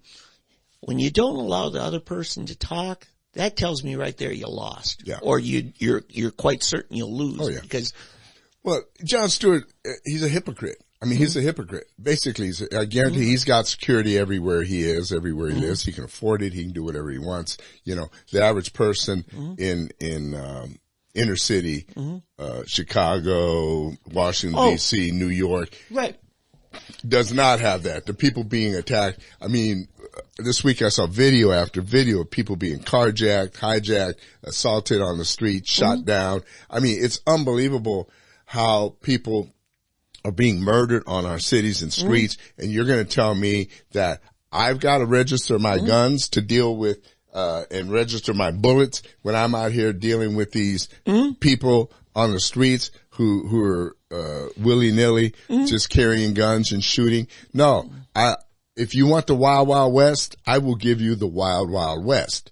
And somebody needs to do something to stop that, then we will stop that. I guarantee you, I guarantee you, if they opened it up and they had concealed carry in Chicago, in DC, New York, whatever, on subways, you know, on trains, downtown, whatever, I guarantee you murders would. Yeah, I have to even say, I don't like using the term the Wild Wild West, because the West was much more civil than Hollywood portrays it. What I'm saying, it is the Wild Wild West. And the way the Wild Wild West became the West, as we knew it later, is because you had Wyatt Earp and the Earp brothers and all these people come in. Well, yeah, everybody had guns. Exactly. And that's how you get a polite society. That's how you get it. Because you know what? You don't mouth off to somebody that could pull out a Colt 45. They may be 50 pounds smaller than you, scrawny thing, but the Colt 45 is an equalizer. You know? You be polite because somebody's armed. Everybody's that way. And if you all of a sudden are going to ban it, then the thugs are going to run roughshod. Crime in Oklahoma, such type of crimes in Oklahoma have gone down since you hear the stories of the women and children who somebody's breaking in their house, think they're going to take advantage of it, and all of a sudden these women have an AR-15. Yeah. And here's the other thing I want to say. John Stewart, why is it Nathan Dom's and Oklahoma's responsibility to change our laws because Philly has a problem? There you go. There you go. So we've got all the answers right I here. appreciate your care about Oklahoma, John Stewart. I don't believe it for one Yeah. So why don't you, well, how about New York, Philly, Detroit, Chicago? Not necessarily in that order. Well, there are other, I mean, Louisiana's pretty bad in New Orleans. Memphis. New Orleans, yeah. And you're right. It is people trying to control everybody else instead of just mind your own business, treat people right, and having a little bit of forbearance, because sometimes you run into people who don't. Yep. You know? But I tell you, if grandma's armed, people aren't going to mug grandma as often. You know? Yeah, it's that mystery of, I don't know. Yeah. See, that's the thing. Yeah. You know, to run into a few armed grandmas will protect the unarmed grandma. Yeah. Because we don't know what granny's got in that purse or in that wheelchair. Yeah. When I was teaching at a homeschool co-op back in 2013, one of the shooting ranges announced, because it was right after it was a school shooting happened, said, we're going to give free concealed carry classes to any school teachers in Oklahoma. Space is limited. I signed up for it. I mean, it was a Sunday one, but I sat next to the vice principal of Glenpool High School.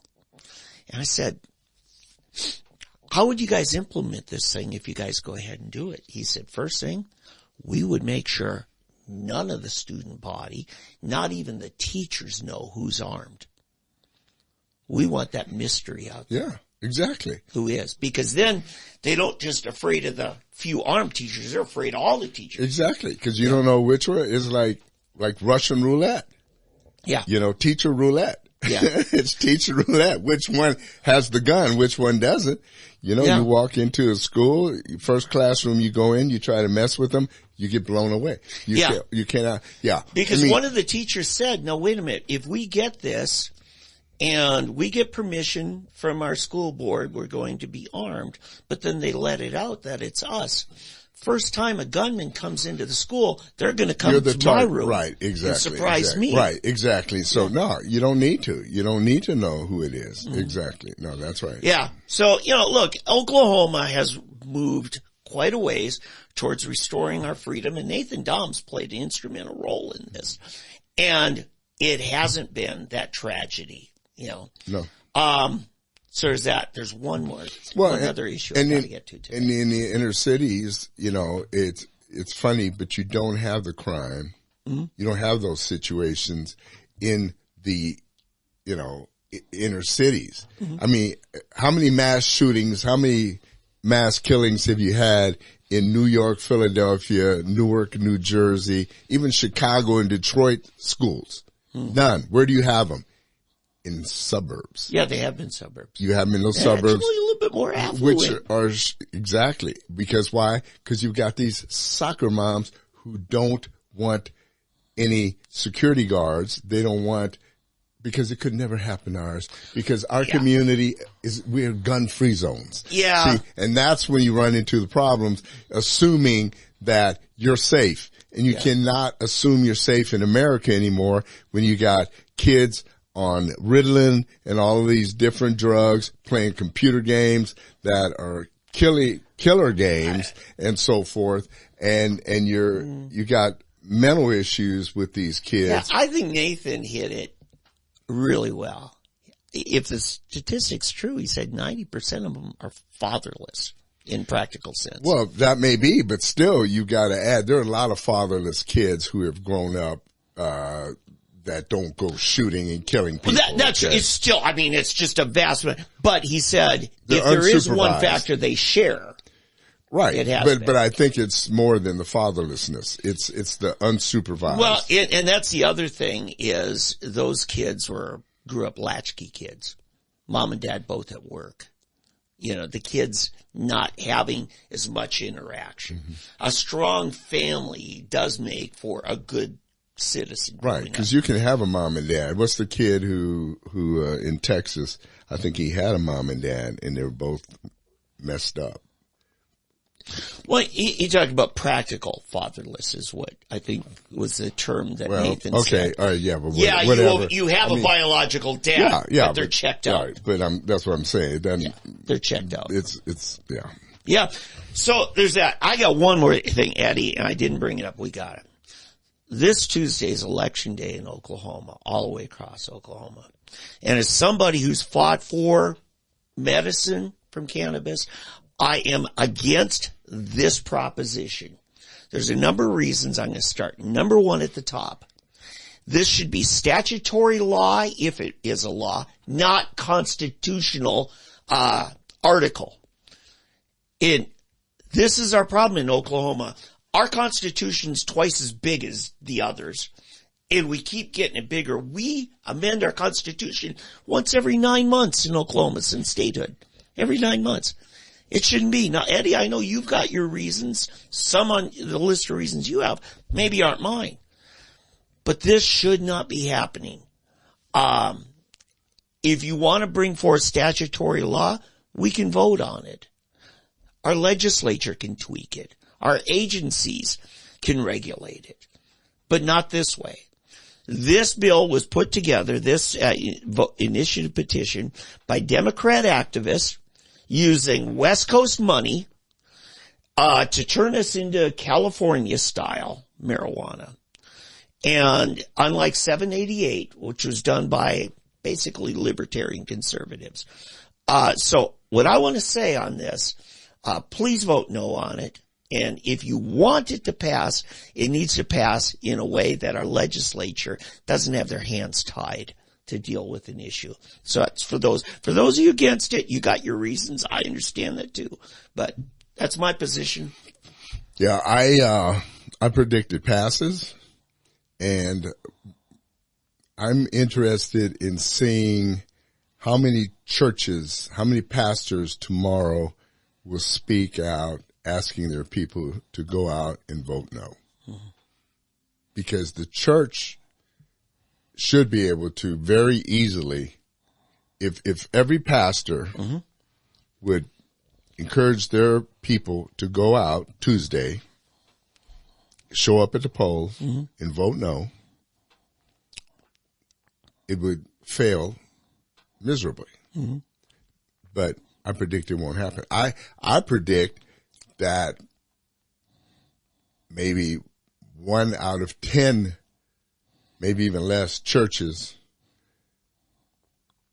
will even mention it. Yep. I guarantee you, my church tomorrow, I'm not going to hear about it. Mm-hmm.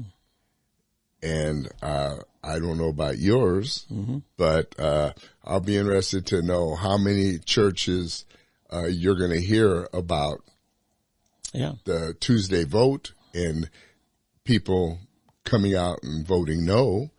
And so it's going to be a low turnout. Mm-hmm. The people for it will have marshaled their mm-hmm. smoking. Well, they have a vested interest. Yeah, it's exactly. their way of life. Yeah. They want to go legit. And they will be out there. And at that time, as my football coach used to say, Katie bar the door. Mm-hmm. You know, I mean, you think it's bad now or good, whichever way you want to look at it, but it'll be Weedville, Oklahoma, and there's nothing you can do about it. I mean, I think we opened the door when we passed the original law. Mm-hmm. I don't think it was necessary. I think all that needed to have been done is to make it clear, and if it needed to be adjusted, that doctors were able to, by prescription, make it easier to give prescriptions to people that needed it for, whatever the legitimate needs were. Yeah. That's really all that needed to be done. It was truly for medical needs. Yeah. But that's not what happened. And so basically all we've really done is legalize recreational marijuana, especially when you let everybody have 12 plants. Mm-hmm. Dave and I could go out and get 12 plants. Well, Eddie and I disagree on a number of things about this, but we both agree, vote no on this initiative petition. I don't think that would end the conversation. I think the federal government needs to reform this so that doctors can actually prescribe. Yeah, it's not going to happen, though. If anything, the federal government is going to get in on it for one reason: money. We need money. We're seeing right now our deficit is growing exponentially. It's unsustainable. Mm-hmm. You can't raise income tax enough, so we've got to figure out different ways. So now, what better way to do it than to levy federal tax on marijuana? They're already doing it for the money because it's a federal rule that allows for asset forfeiture. And as soon as you take marijuana off of Schedule 1, then they can't confiscate wealth in the pretext of that. We're not. Yeah, but see, the asset forfeiture pales by comparison what they can get when tax dollars. Yeah, the tax dollars. Because just think about California, Oregon, Washington, Colorado, Oklahoma, and whatever other states that it's been legalized in. Yeah. And they start hitting that at 10, 15%. Yeah. Yeah. In fact, blogger Steve Fair from down there in Duncan said, every sin tax that's been passed in Oklahoma by the people has been passed under the pretext of for the children. Yeah. That's what they're, because they're buying indulgences. Let's just use some Catholic terminology. Their own indulgences. Yeah. They want to indulge in it. Right, but I'm saying you got moderate to leftist legislators that are actually for this because they can't wait for more money to spend on pet projects. Exactly. Yeah, cash. The good old green. The love of money is what? No, the root of all evil. Yeah. By the way, speaking of legislature, one of my favorite bills this session is a tuition tax credit that has passed the House now. It's gone to the Senate. It looks like it's got solid backing, and the governor's already signaled his approval of it. And it's got an emergency clause on it, which means it goes into effect as soon as it's signed. It would then impact, I believe, the fall semester, that every semester parents of kids in private schools will get refunded $2,500. Yeah, it's funny because, again, on Twitter, I've got these people that are just, again, pounding on Ryan Walters. They're just literally seething against him because of the changes he's making and in general with the governor as well on the private school, the school choice issue. And charter schools as well. Right. It's a little different, but it's sort of the same thing. Right. It's competition. Well, to them, it's all private schools. Yeah. And they can't, they either know or they don't want you to know they know. But they keep trying to say that, these,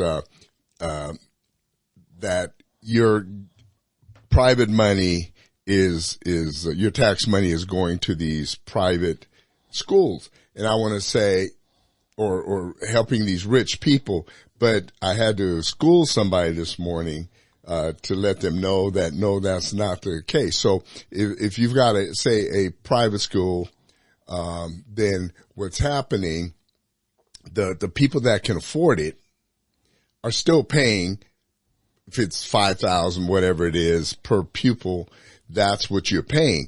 The scholarships that are available, those only go to kids that can't afford it. Mm-hmm. So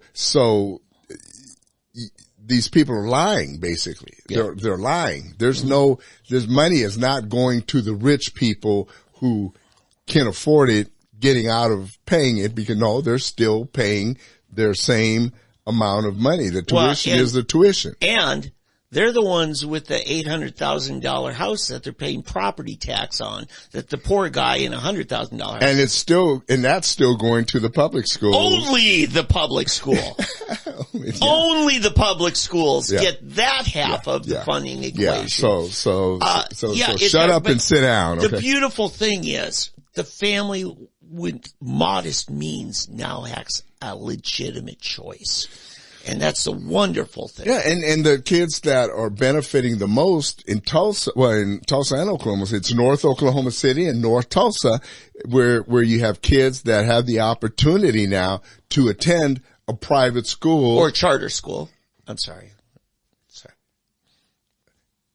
To attend a private school that they wouldn't be able to attend otherwise, and be able to get an education that they're not getting at their failing school. And the other thing people can't understand or see is that as you remove students, let's say, because these people, they're complaining all the time.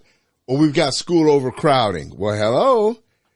It's not overcrowded anymore because we've removed, now instead of 35 kids per classroom, now you've got 20 kids per class or 25 kids per classroom. So you've got less students. The teacher should be able to teach your kids better.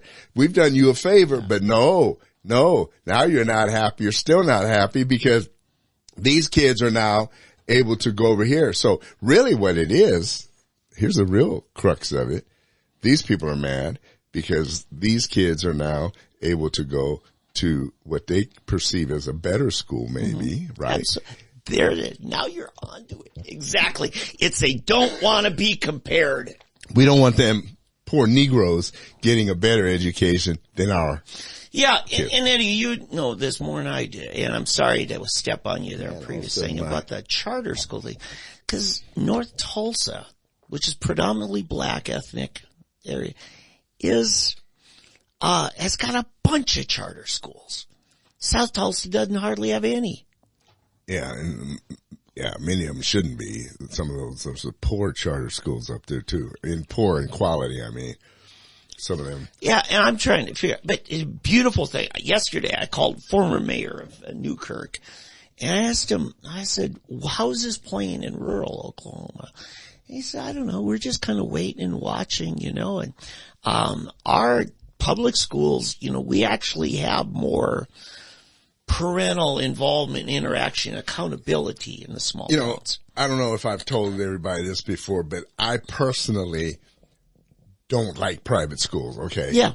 But I believe everybody should have a right. My kids, I actually took them out of private school and put them in public school against their mother's wishes and all. And yet my kids all got great education, and are doing exceptionally well. Yeah. They all ended up at great universities, at great, great jobs. Their jobs, I can't believe what they're doing. Well, there was a point. And I'm sure you're the same. Yeah, there was a point. But because I live in an area where my kids would have been sent to McClure and Nimitz, and there's no way. Now, if I had the choice, I could have up and moved, but I was economically not at a place where I could make that change, dealing with some certain hardships my family had at the time, and my kids needed something. My youngest son went to school right across the street here, Jonas Salk. Yeah. Jonas Salk Elementary. Then, he was supposed to go to Byrd Middle School. Now it's Memorial Middle School. And here's where I don't know if I told you the story. Did I tell the story here? About he went there and somehow they didn't put him in the AP classes. Yeah, you just a few weeks ago. Yeah. You brought that up. Yeah. But see, this gets me back to the real issue. Yeah. That parents you have to look out for your kids. Yeah. Don't trust the school. I don't care what school it is. And I remember when our daughter, we moved her from the private school over to Union. And the counselor saw her grades that she had straight A's and started, and, was all excited. And I said, I don't know if she'll be able to do that here. Yeah. No, that was back in Germany. No, that was here. Oh, here. Okay. Yeah. And so, this lady jumped up and ran around to show the other guidance counselor that they actually got somebody who was straight. And I said, what is that all about? She said, we rarely get these. They usually go the other way. they all go to Booker T. Oh, gotcha. Or something, they usually lose those. So I said, well, I don't know if she'll do it. She said, oh no, they will. And here's the thing. This is what got me. And I've always remembered this. This counselor told me that we've seen and studies have shown that whatever grade level kids get, they lock in. So that if your child is performing at a B level, no matter what school they go to, they're always going to get a B. If it's an A, and it's funny because I graduated from high school with a 2.1. I graduated from Texas Tech with a 2.1. I'm not proud of it. But anyway, I got out of there. I did what I needed to. And sure enough, my daughter went from the one school with a 4.0, finished at Union with a 4.0, went to Pepperdine, would have had a 4.0, ended up with a 3.9, and it's only because she did one summer course at TCC with her boyfriend who got a D in that class, and to not show him up. Oh, she didn't want to show, so she got a B in that class instead of an A, which dropped her to 1 point to 3.9. So she finished with a 3.9 points. But anyway, but just shows, and all of my other exactly the same thing. Every grade that they get, it was the level. So just as encouragement to y'all, start early, get your kids to perform at a certain level. And get it as high as possible. And no matter what school they go to, that will be the standard at which they will. I've always kept that in my mind that counselor told me. I got one caveat to how it changed it for me. I went to public school in central Minnesota, graduated with a 3.2. Went to state college for a year, 3.2. Then I went to a private Bible college where it got no federal grants. In fact, I had to start paying off my student loan while I paid tuition as I went, working full time. and got a 3.8. That's just because it was an inferior school. No, it was because when I started paying the bill, by God, I was going to get my money's worth. Well, no, I will say, yeah, you're right. Because when I went to seminary in California, I had a 4.0. Because you were paying for it. No. Well, I'm just saying, for me, it's like, by God, look at how much money I'm Well, no. I'll tell you what made a difference with me. Hmm? I actually cared about what I was studying. That's the other factor. That was the first time I actually wanted to learn. Because for you, our passion was in exactly. Yeah, the ministry. That was what it was. It was the first time I actually cared about what I was learning. Yeah. And I mean, in the material, did you ever study Calvin's Institutes of the Christian Faith? No. It's the 2 volumes. They're about this thick, and it's like, Sounds boring. Actually. Oh my goodness! Oh my goodness! It's the worst. It's the worst. John Calvin's Institutes of the Christian Religion. It's the most boring stuff, but I mean, it's good stuff. It's good, but it's just it'll kill you. Yeah. But we had to read this, and my roommate from Arkansas, he was there, and he would have to have a dictionary, and every page he's writing down these words, and he would have to literally get the definition to the words so he knew what they meant. And it actually helped him because I remember coming home with him crying because after the first set of exams, he was flunking. But he ended up doing great in the end because he finally brought it up. But anyway, what I'm trying to say is, but that's what usually happens once you settle into something, your child, that's the grade you will get no matter what school you go to. In Tulsa, you can go to Memorial to Booker T, and they're going to get the same grade. Yeah, what I'm calling out for now, if you're, with a Christian school here in town, I mean, I've got 6 grandkids. They're all going to private, because my kids are wealthier than me, and, you snob, you.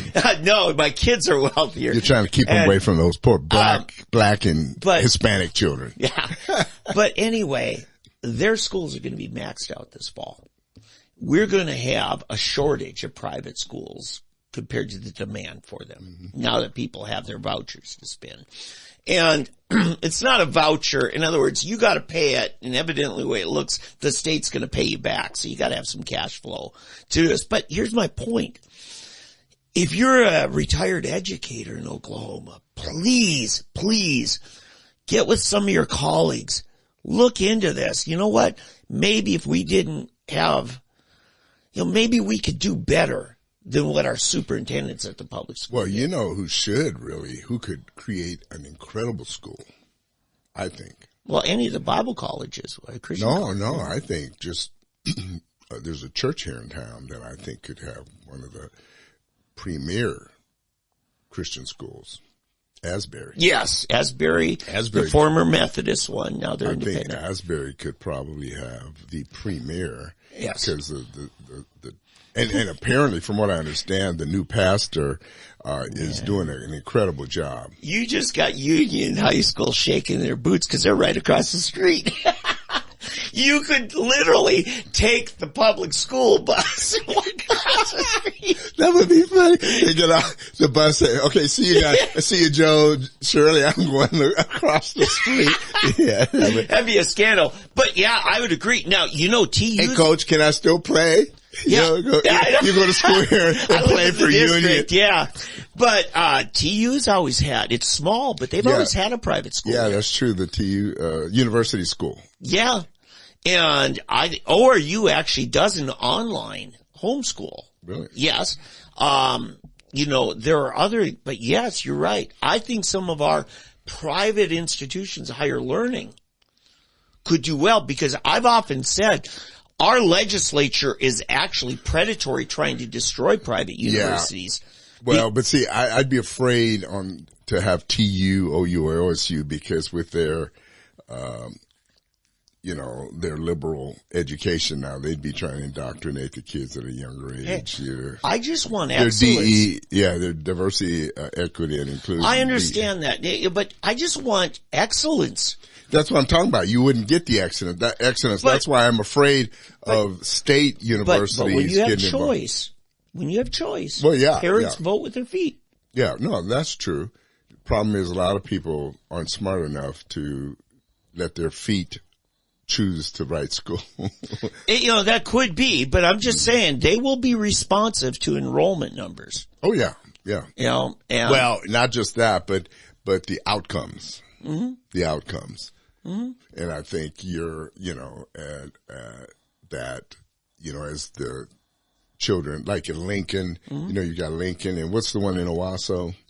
Rejoice. Yeah. Some of those perform, and the kids do really well, and then get accepted to various universities, good universities, and so forth. That's what you want. That's the outcome you want. Yeah, I just want massive amount of opportunities everywhere, and rural Oklahoma, every county seat. Oh yeah, no, I agree. I agree with that.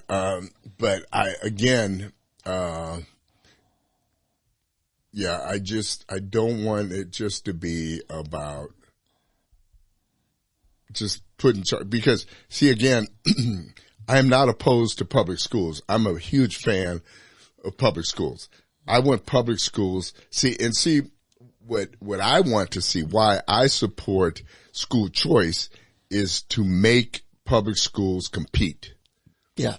I think that as we begin getting more and more kids into charter and private schools, the public schools will wake up and realize we got to do better.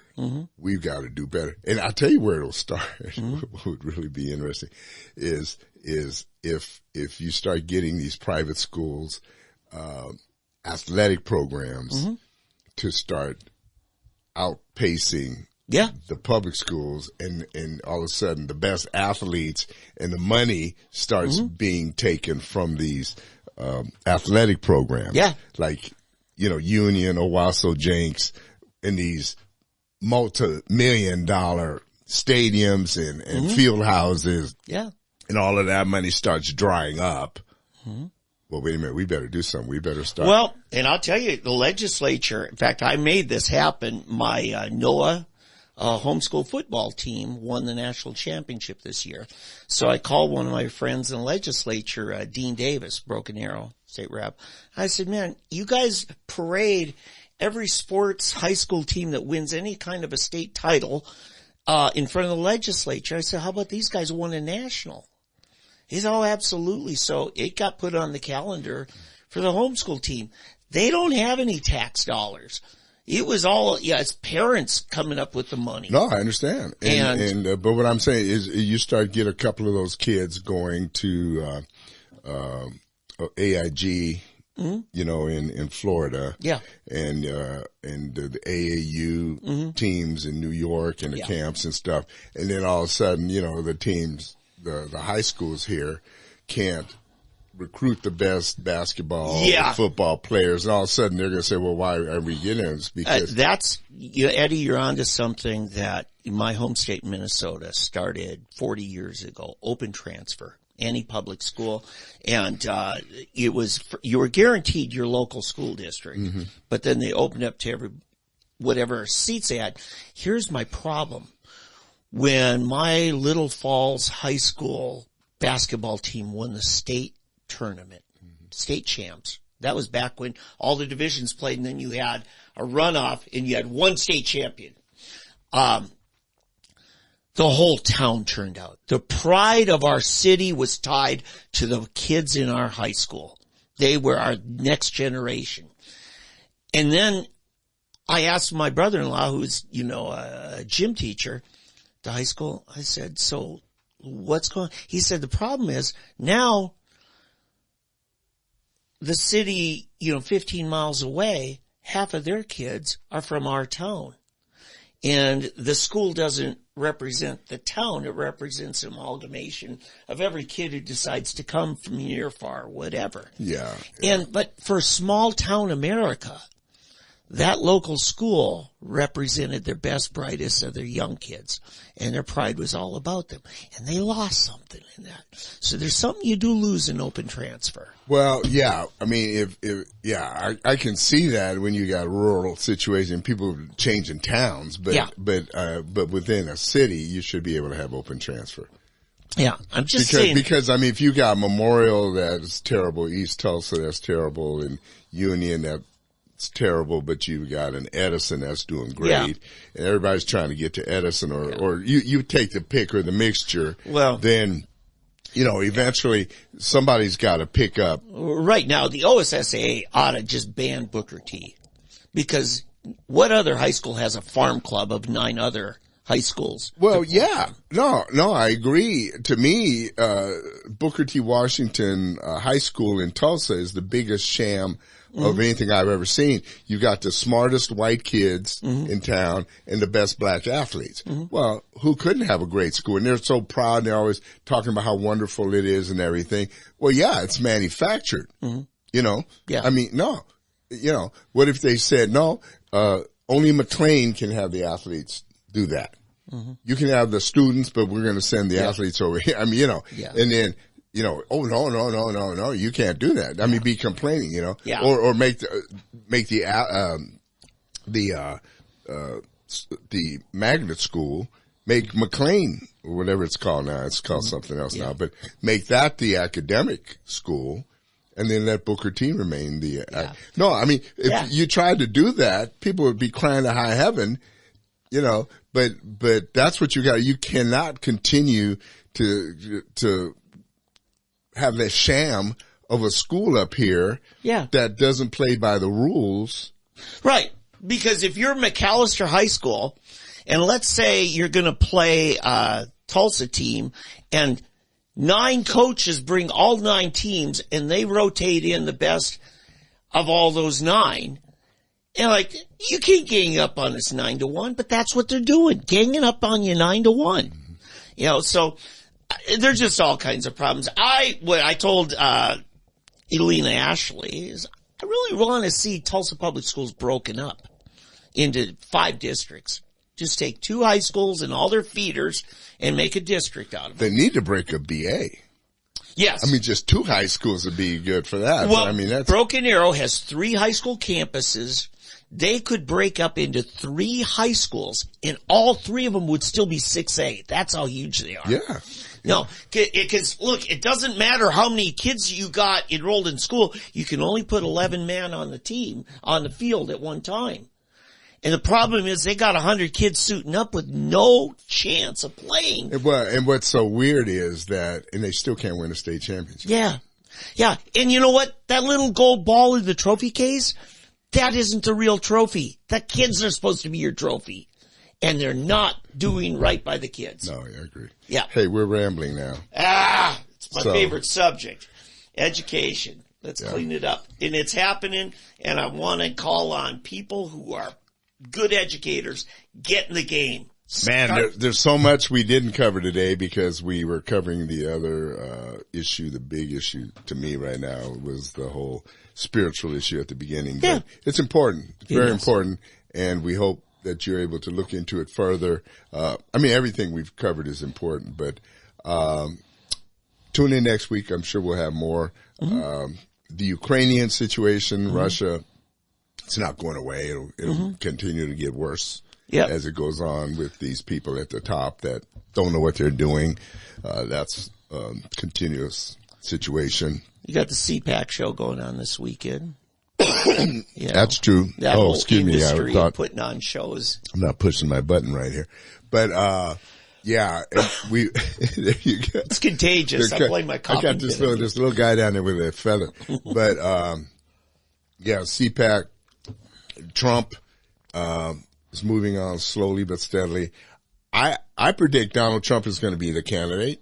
I think Ron DeSantis is not going to pull the trigger. I think DeSantis is going to, in the end, drop out and support Donald Trump. Yeah. Nikki Haley is not going to make it. I got news. This week, Mike Pence said not going to run. Well, there you go. So Mike Yep. Pence is out. So, yeah. So I think you're going to have a rematch.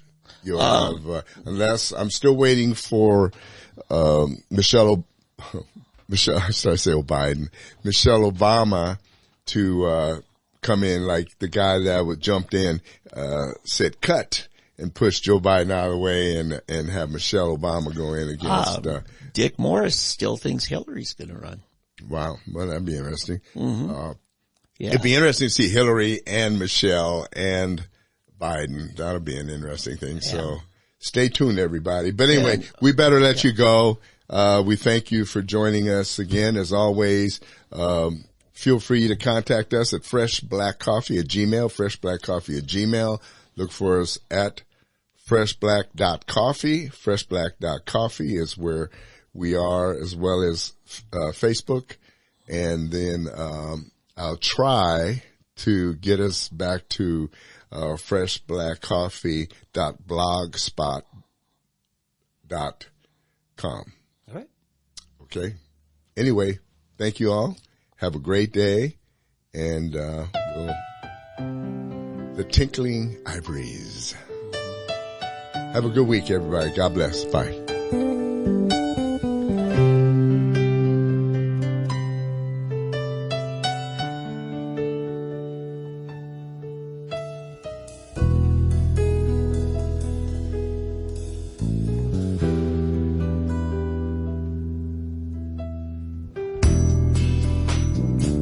Looks like stormy weather forever, and they'll never see the light of day.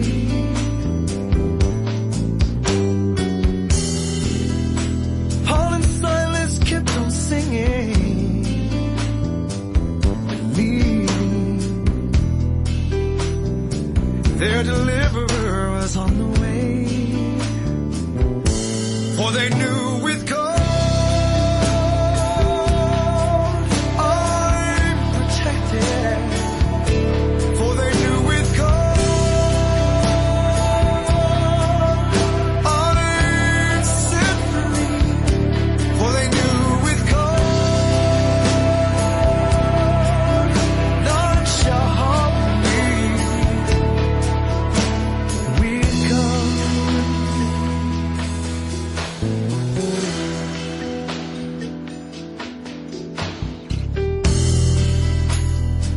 Looks like stormy weather forever, and you'll never see the light of day. 3 times that day Daniel knelt and prayed, oh, not afraid of the consequences he might face. And he cried with God, I'm protected. With God, I'm set free. With God, none shall harm me. With God.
now hungry with God.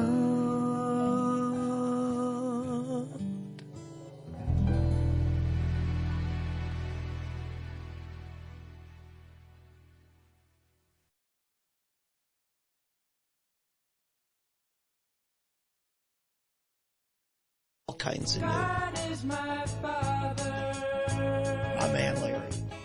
and you